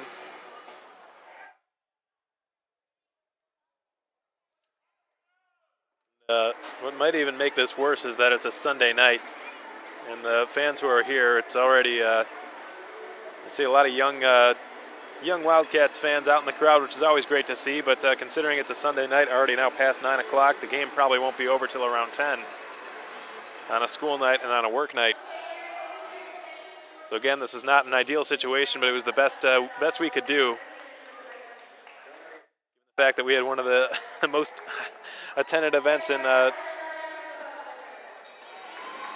high school Texas, or Texas high school football history, we'll say, take place on Friday. And would have been virtually pointless to schedule a game on that day.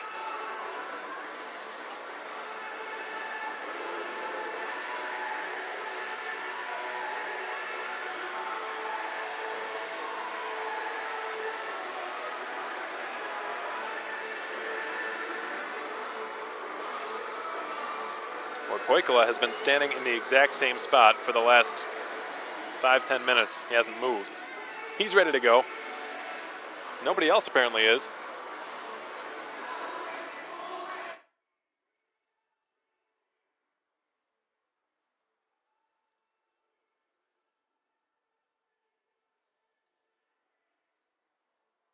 All right, finally. Nope, one more pit stop. Grimaudo skated straight from the Wildcats bench over to the timekeepers to give one last little explanation. Finally, we're good to go. The linesman to drop the puck. The third period of Wildcats hockey underway. The remaining seconds of this power play just coming to an end here. As time winds down on the Starbright Cleaners power play, the Wildcats will fall to a 1 for 4 on the night as Tilly carries behind his own net. Tilly will now stick handle nicely to get away from Zach Hines, get some hooting and hollering from the crowd here. He finds Skvortsov in stride down the left wing. Skvortsov weaving his way in, firing from a severe angle, fought off by the shoulder of John Flackney. The Cats set up shop in the attacking zone. Cypress fans on the shot. On the first shot, he puts the second one low and into the left corner for Ryan Burnett to make a play on it. Couldn't do much with it. Cooper Zach flies it out to the Wildcats logo where it's taken by Jonathan Waring, who will shoot it back in. Christian Hausinger with a goal to his credit this evening. Throws it past Thudium, another goal scorer for the Jacks. Cypress off the intercept will bank it back off the neutral zone boards. Now it's Savadon giving it to Cooper Zek.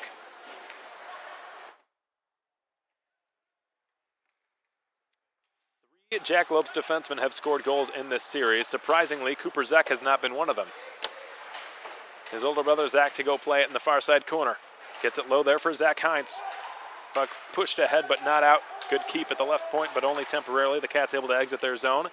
As now the puck's been flown into section 44 for a souvenir for a fan down there. First whistle of period 3. 1848 showing in period 3. 4-2 the score in favor of the Odessa Jackalopes. The Wildcats with the most recent goal coming off the stick of Stephen Tilley on a wraparound late in period 2. Kevin Fees dumps it around the half boards, and the puck is played there by Flackney. Now CJ Regula will put it low for Isaac Kabinia. Kabinia stick handling, trying to reverse it there. Zach picked it off. Kabinia steals it. He's in the slot, giving a good pass from Regula. Kabinia spins it on net. Flackney with the save.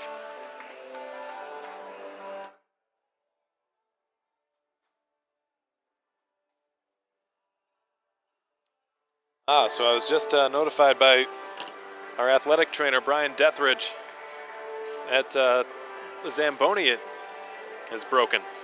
So that's not good news. So that's what the long delay was for at the start of the period. So hopefully we can get that fixed.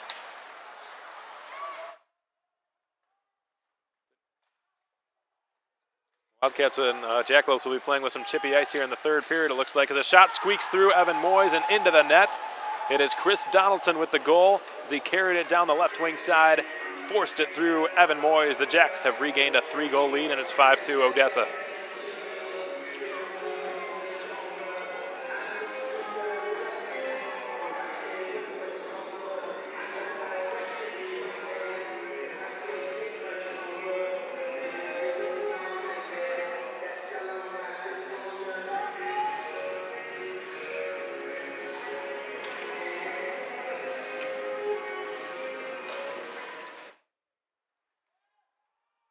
Blake Ripley pushes the puck far into his path and chases it down in the left side corner.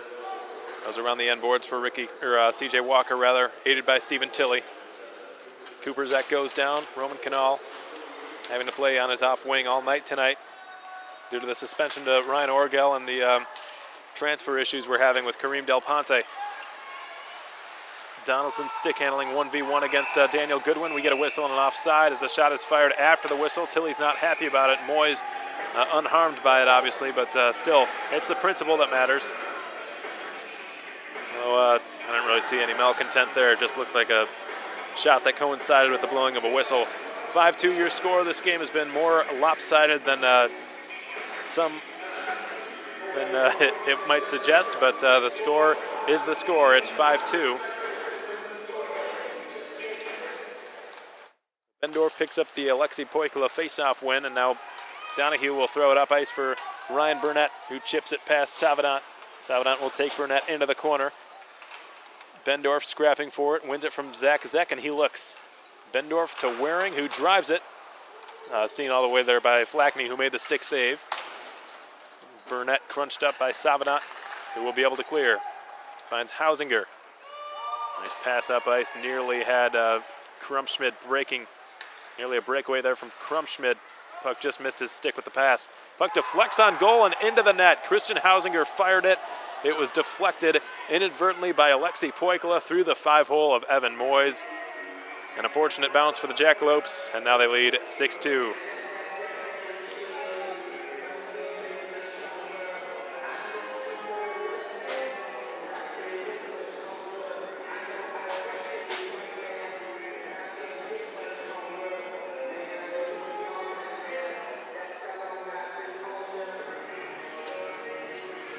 That's Christian Hausinger's second goal of the night. Second goal of the season.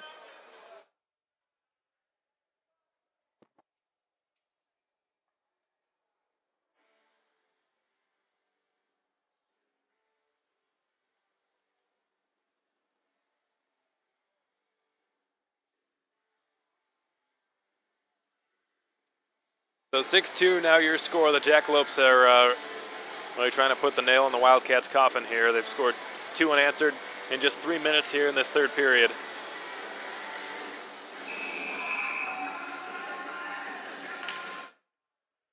Donaldson, Christian Hausinger with the third period goals for Odessa.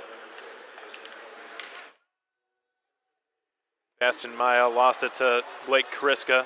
Alexei Poikula squeezes through. Noah Poindexter as the puck's flown out to the neutral zone. Zenas will play it down to the ice. Here comes Cooper Zek and across the blue line in the Wildcat zone. Lost it to Sipus. Burnett will follow up. 3 veterans come together, Sipus, Burnett, and Poikula. They work together and they clear the puck. Sipus gains the red line and clears it into the offensive zone. Still a lot of time, but this is quite a deficit the Cats are facing. Here's Poikula. Carbello touched one, perhaps one pass too many there for Tilley, who wasn't ready for it.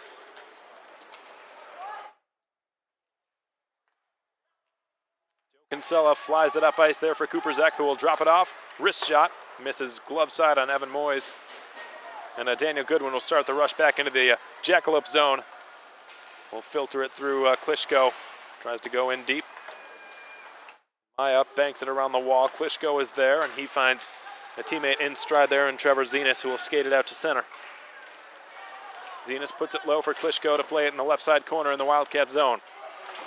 Klitschko brought down to the ice there by Ricky Cannonball Carballo. And Goodwin's going to go. Daniel Goodwin dropping the mitts. The linesmen want to separate this one immediately. Trevor Zenas and Daniel Goodwin in a fight now in the circle in the Wildcat zone. Goodwin taking a pounding there from Zenas. Goodwin trying to fight back. The linesmen don't want to let him. And they break it up. Well, there is no leash on this game, folks.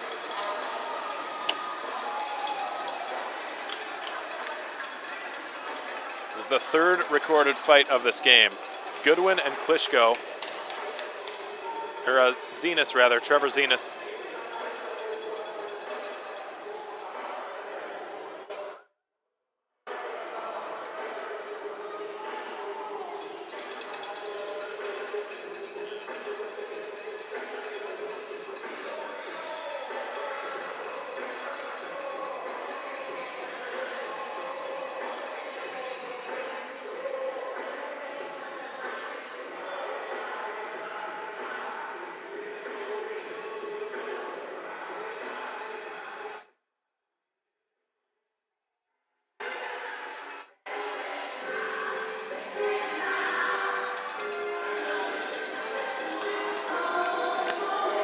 No, Hockey Tech's only going to show that there have been 3 fights in this game. Believe me, there have been a lot more than that. Just hope both sides can make it out of this building alive. We've got work tomorrow.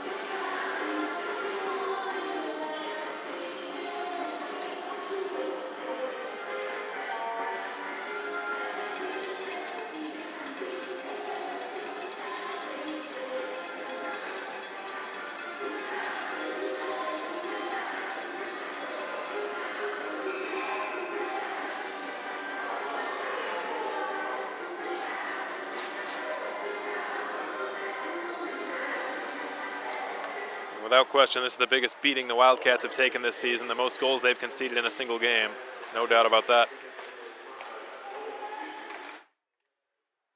Waring broke up the centering pass there from Nick Klitschko.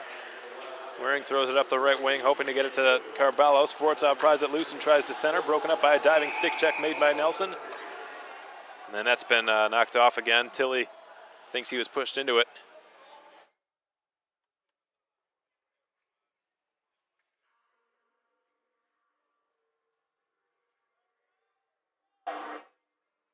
This is the biggest deficit the Wildcats have faced all season.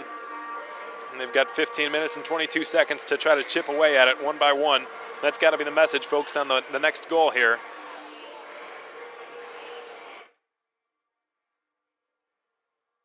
Neutral zone face-off in front of the Odessa bench between Zach Zek and Isaac Kabinia, won by the former of the two.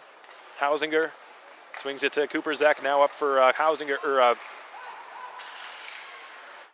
Krumschmid rather. So Donahue keeps it left point, reverses the pass nicely for Daniels on the left circle, throws it in front, nearly tipped in there by Isaac Kabinia, just missed his stick. As Waring will play it low, Cooper Zek has a blowout. Waring fakes the shot, takes it wide there and fires. It was blocked and deflected wide. Kabinia will try to scoot it along back to Seamus Donahue. He's got to hurry. Hines beats him to the puck and drops it off for Zach across. Fanning on the one-timer there was Krumschmid as he goes tumbling down. That should have been a tap-in goal for Krumschmid, which would have been his second of the game. And now Isaac Kabinia will turn up ice, gaining the Wildcats logo and then the blue line, leaving it off to the right side for CJ Regula. Kabinia back to the point for Sipis, whose long shot is blocked. Clearing attempt fails. Regula couldn't pry it free, however, from the stick of Odessa's Rowan Savadant. He clears into the Wildcats' end.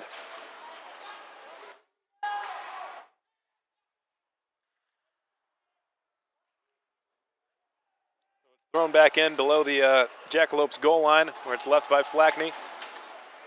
Savadant had to dodge a check there. Kevin Fees battling for it near half boards, aided by CJ Walker.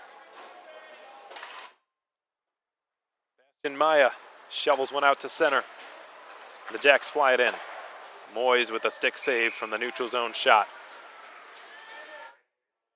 13:49 to go in the third period. 6-2 Jackalopes the score. The next Wildcats home game Friday, October 7th against the Amarillo Bulls. The Bulls will be back in town for the second time this season. The Cats seeking revenge after dropping their home opener against Amarillo by a final of 3-2 in heartbreaking fashion off a Costa Licarezos overtime penalty shot goal.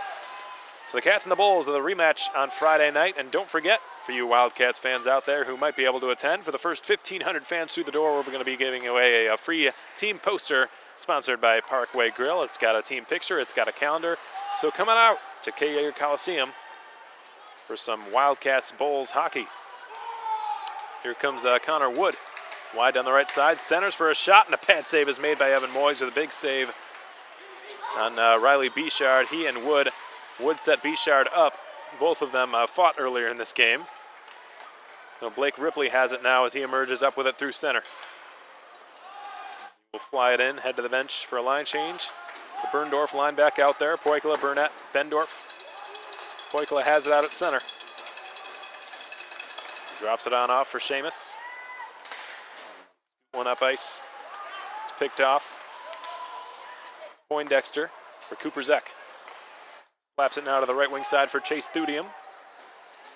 For his second goal of the game, Poikila eludes the forecheck coming from Thudium, and it's swung D-to-D now for Seamus Donahue. Wildcats captain up through center, just missing alternate Ryan Burnett with the breakout. Thudium recovers in his own zone, and we'll drop it on off now for the Jackalopes defense to throw it out to center. Donahue off the intercept. Just over a dozen minutes to go in the third period. Dom Sipus didn't look like what he saw in front of him. Chase Thudium taking away the passing lanes as Donahue will turn up ice now, gain the red line, and fly it in before heading to the bench. Boykla drops it for the late man, Ricky Carballo, who spins away from a check, and Noah Poindexter. Then he shoveled one towards the net, broken up by Christian Hausinger. Might be the first defenseman to log a hat trick this season if he gets another one. Odessa has just iced the puck.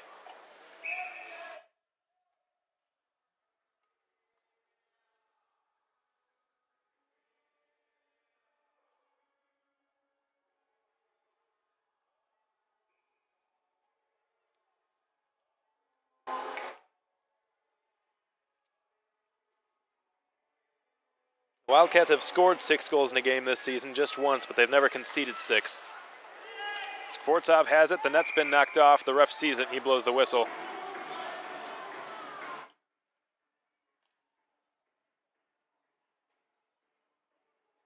Most the Wildcats have allowed this season in a defeat has been 4 goals. They've been, for the most part, their goaltending and their defense has been pretty solid, and that 4th goal came in overtime from the Corpus Christi Ice Rays back on Thursday, September 15th.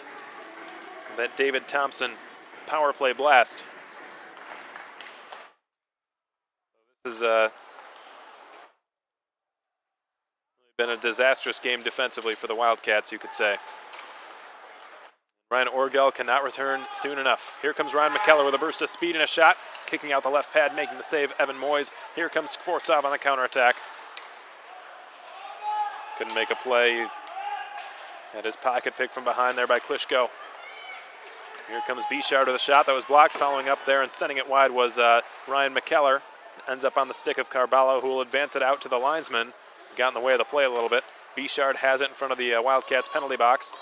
Throws it into the Cats zone. Skvortsov there resetting as we approach the halfway point of this third period. Skvortsov has a look. Gains his own blue line. Stick handles nicely. Jackalope zone. He's just toying with everyone now. Finally, he runs out of real estate as he's crunched up along the far corner. Loses possession. Regula delivers a healthy-looking hit there. Joe Kinsella has it. Throws it out to center. Ethan Daniels off the intercept. Kinsella got it back ahead of the red line. Waring charges in. Took a shot that knocked the stick clean out of a Jackalopes defenseman's hands. I think it was Jake Levin who blocked it. Here's Regula picking it up, and we get a whistle for a hand pass.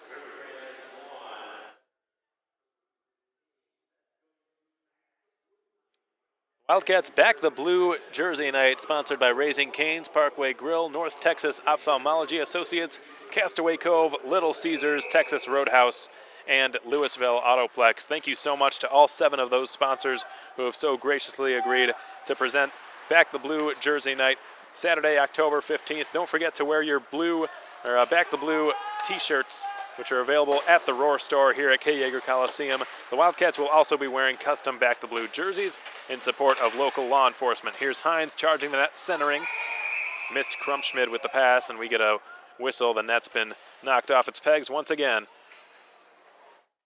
Now across the halfway point of this third period, the Cats trailing by 4 goals. That hasn't happened yet this season.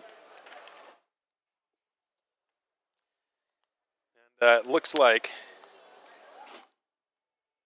the Wildcats' very long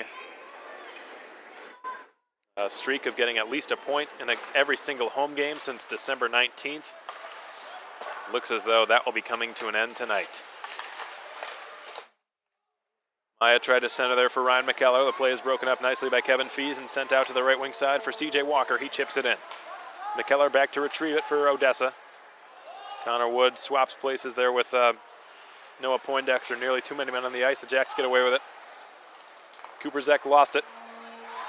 C.J. Walker onside. Fees follows up. Puts it on his backhand. Carries behind the Jackalopes net. Poindexter will try to clear. Hobbles over Demantis Sipus' stick. Out into neutral territory. Dom Sipus now back in his own third behind his net. 9:10 showing on the clock.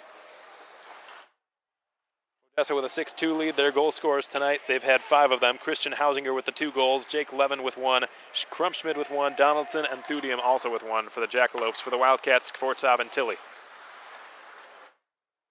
Here comes Alexei Poikala, marching on up through the neutral zone. Caused some friendly fire between 2 Jackalopes who have fallen back into the neutral zone trap here for the remainder of this game, presumably to just limit the Wildcats' scoring opportunities. They certainly don't need any more offense of their own. We'll leave it for Jonathan Bendorf. Near half boards, he's shoved down there by Noah Poindexter. The Jacks able to push it out past the blue line out to center. Ryan Burnett. All down to the ice, lost possession of the puck. And a big, painful-looking body check delivered by Alexei Poikala. Meanwhile, here comes Odessa. Chase Thudium cutting into the circle and firing and scoring. My goodness, what a shot. Chase Thudium beat Evan Moyes over the blocker as he was falling down. That, in all likelihood, will go as one of the plays of the week. Chase Thudium, the alternate captain, with his 2nd goal of the night for the Odessa Jackalopes. He's made it 7-2, and we're seeing some fans pouring out of the K. Yeager Coliseum.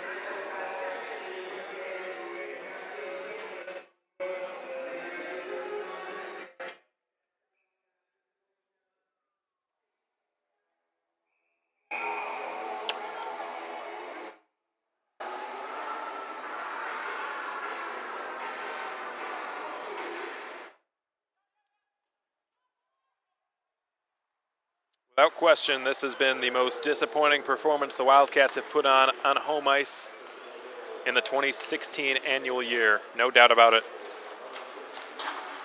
And this rivals the 8-2 defeat against the Lone Star Brahmas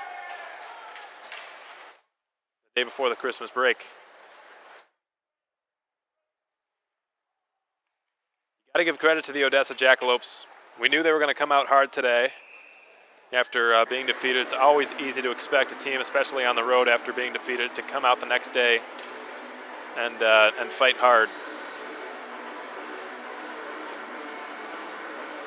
And they certainly did that tonight. Any way you cut it. Literally fighting hard.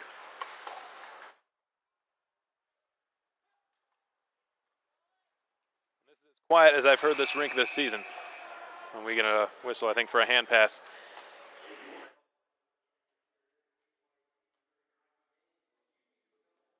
7 minutes and 24 pointless seconds remain in this hockey game. 7-2 your score. Really a horrific performance put on by the Wildcats, unless all you like to do is watch fights.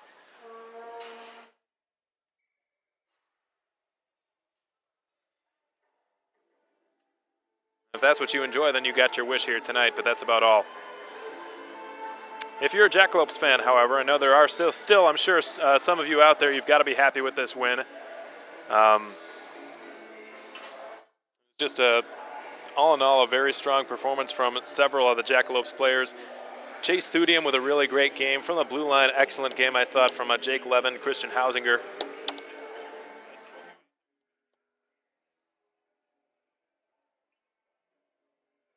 Just all up and down the lineup. We didn't see anybody shying away. Give credit to the Wildcats for that as well, but ultimately, you don't win games by outfighting opponents. You win games on the scoreboard.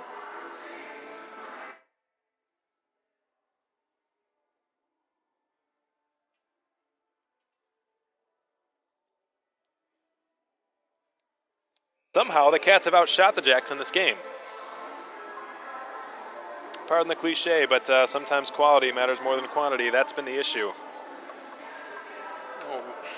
There have been some shades of the Aston Rebels game in which the Wildcats have just been caught so many times and conceded odd man rushes to their opponents. Odessa has done a tremendous job of capitalizing on those opportunities here tonight. 7 goals on just 25 shots.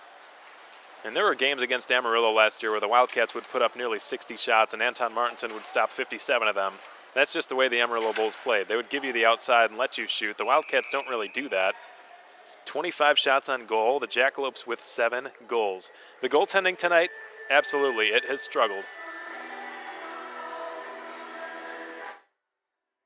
But that doesn't even come close to telling the whole story in terms of the problems the Wildcats have faced this evening. After tonight, I would say goaltending should be the least of their worries. As a one-time BB from Dom Sipus is gloved and held by John Flackney, who's had a very strong night in net. That's his 29th save that he's just made.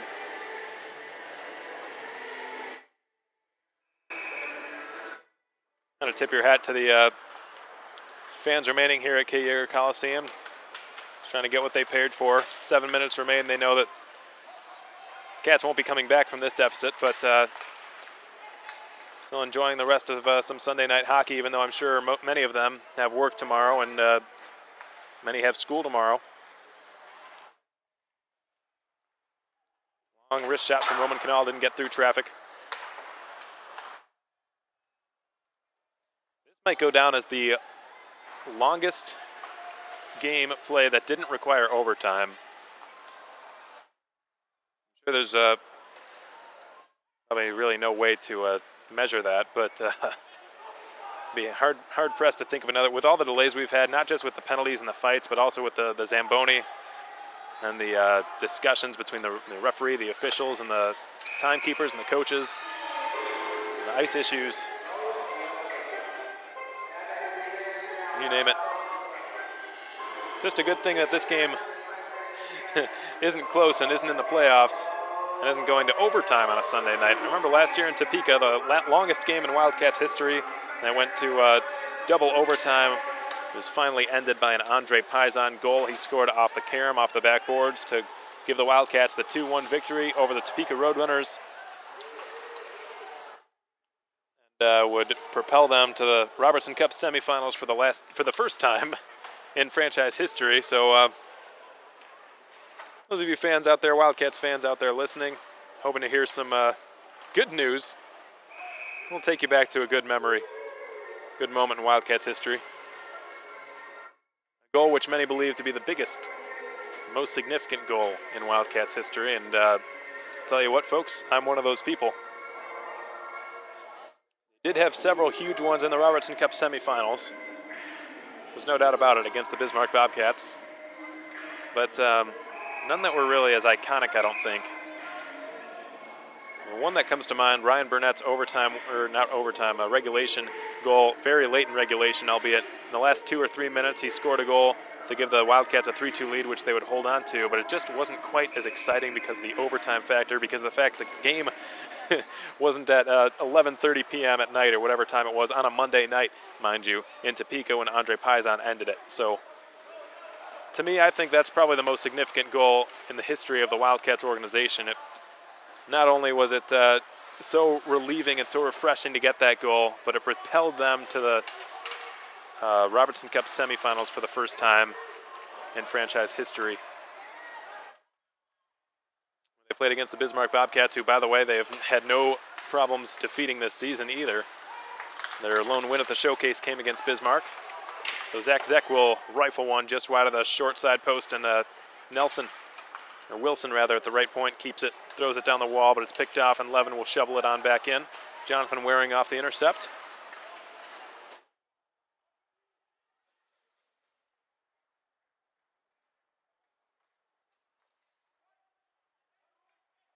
Skied into the right side corner. Bastian Maya, pushed free by Dom Sipus. Jonathan Waring. Jonathan Waring, at one point, represented the United States roller hockey championships. To my knowledge, he's played a little bit more roller hockey than he has ice hockey in his career.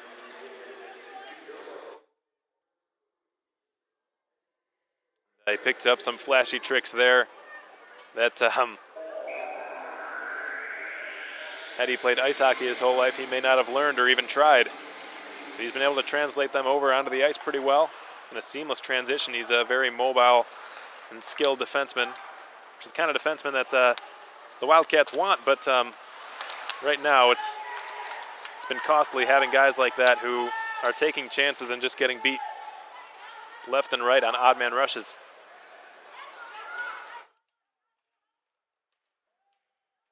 the Wildcats finally pry the puck free off the stick of Chase Thudium, who's still looking for the hat trick, as is Hausinger, who's got it now on his stick.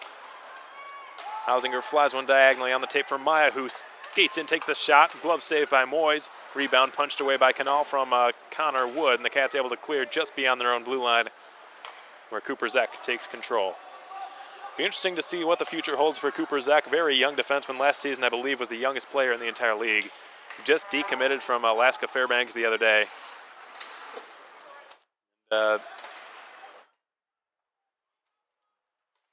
See where he ends up choosing to commit, because he certainly has the skill and the talent. There's no doubt about that, to play Division I hockey. I'm sure he's been told his whole life that he was too small to play and that he couldn't do it, but all that really does to a guy like Cooper Zek is just motivate him even more. 3 minutes remain.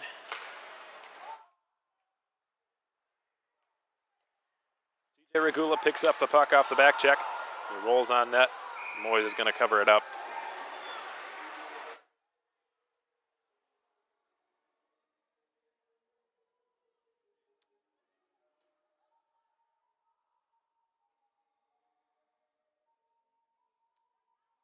I spoke with one of our off-ice officials, longtime off-ice officials before this game, Jim Jeffries, who does a tremendous job for the Wildcats. Always tunes in when the Cats are on the road on fasthockey.com, always listening. Been around the team for a while. He's down there, I believe, in the Odessa penalty box right now.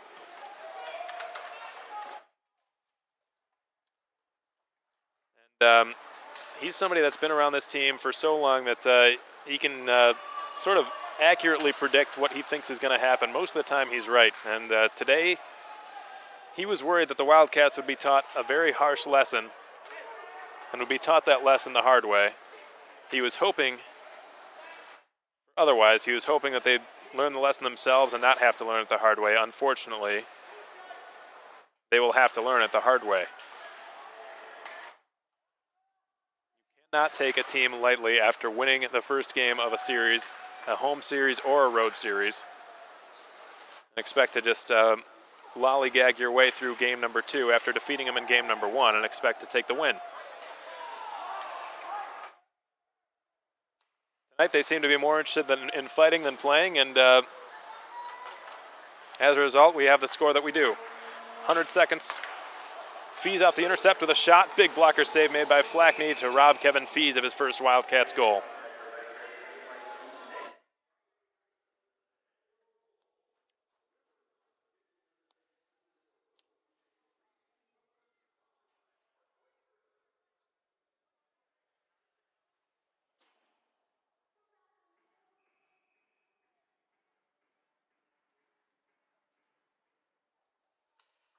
Zek wins the defensive zone faceoff to John Flackney's right.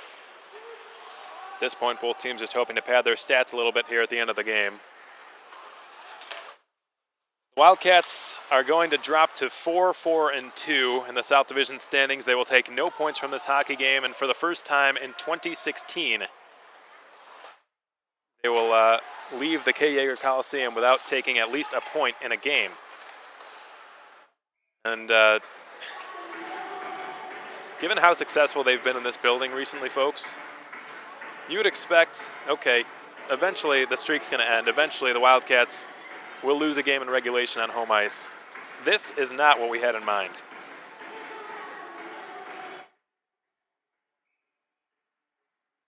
24 games with at least a point in this building. 24 consecutive games in which the Wildcats didn't lose by more than a goal. Tonight, they've lost by 5. Just didn't have it.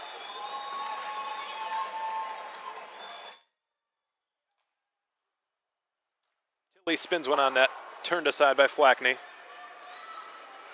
And mercifully, we've come to our La Quinta Inn and Suites last minute of play. Arbalo delivers a big body check there on Riley Bichard, who's had a black and blue night. He'll be able to take solace in the fact that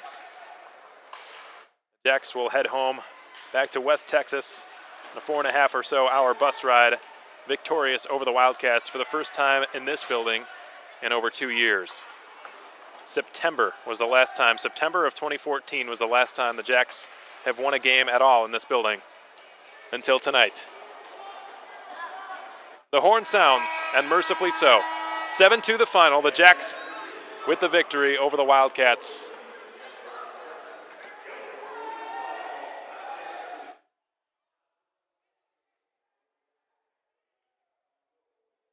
Stand by for our post-game show, everyone. We'll be right back.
All right, welcome back, everybody. Thanks for sticking with us here through a very, if you're a Wildcats fan, I'm sure a very difficult game to watch and to listen to. 7-2 the final here at K. Yeager Coliseum. It was a brutal one, especially in that third period. The Wildcats just had no more juice left. They were running on fumes clearly, and just couldn't chip away at the Jackalopes deficit. The 3 stars of tonight's game, by the way, all Jackalopes, and you can understand why. John Flackney, tonight's number 3 star of the game, had a very solid performance from start to finish. Made quite a few very strong saves. Back when the game wasn't so darn lopsided, John Flackney had to be a lot better than he had to be in the third period, and he was strong all throughout. So Flackney is tonight's number 3 star of the game. Number 2, Chase Thudium with a couple of goals, a pair of goals, one of which was a beautiful goal from the left circle. He took skating in, fell down and wristed it over the blocker of Evan Moyes to go up 7-2. I believe that was the last goal of the game. Honestly, I've lost count. Yes, it was the 7th and final Odessa goal of the game. And then finally, the number 1 star of tonight's game, Christian Hausinger, also had a pair of goals from the blue line and just a very solid defensive performance from Christian Hausinger, number 6 for the Odessa Jackalopes.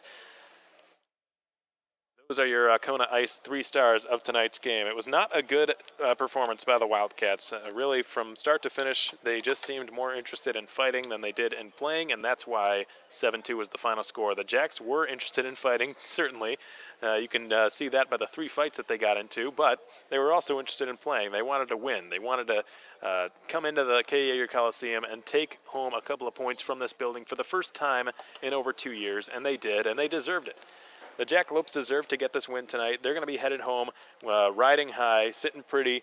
Now 4-3-0, a pretty good, solid start to their campaign.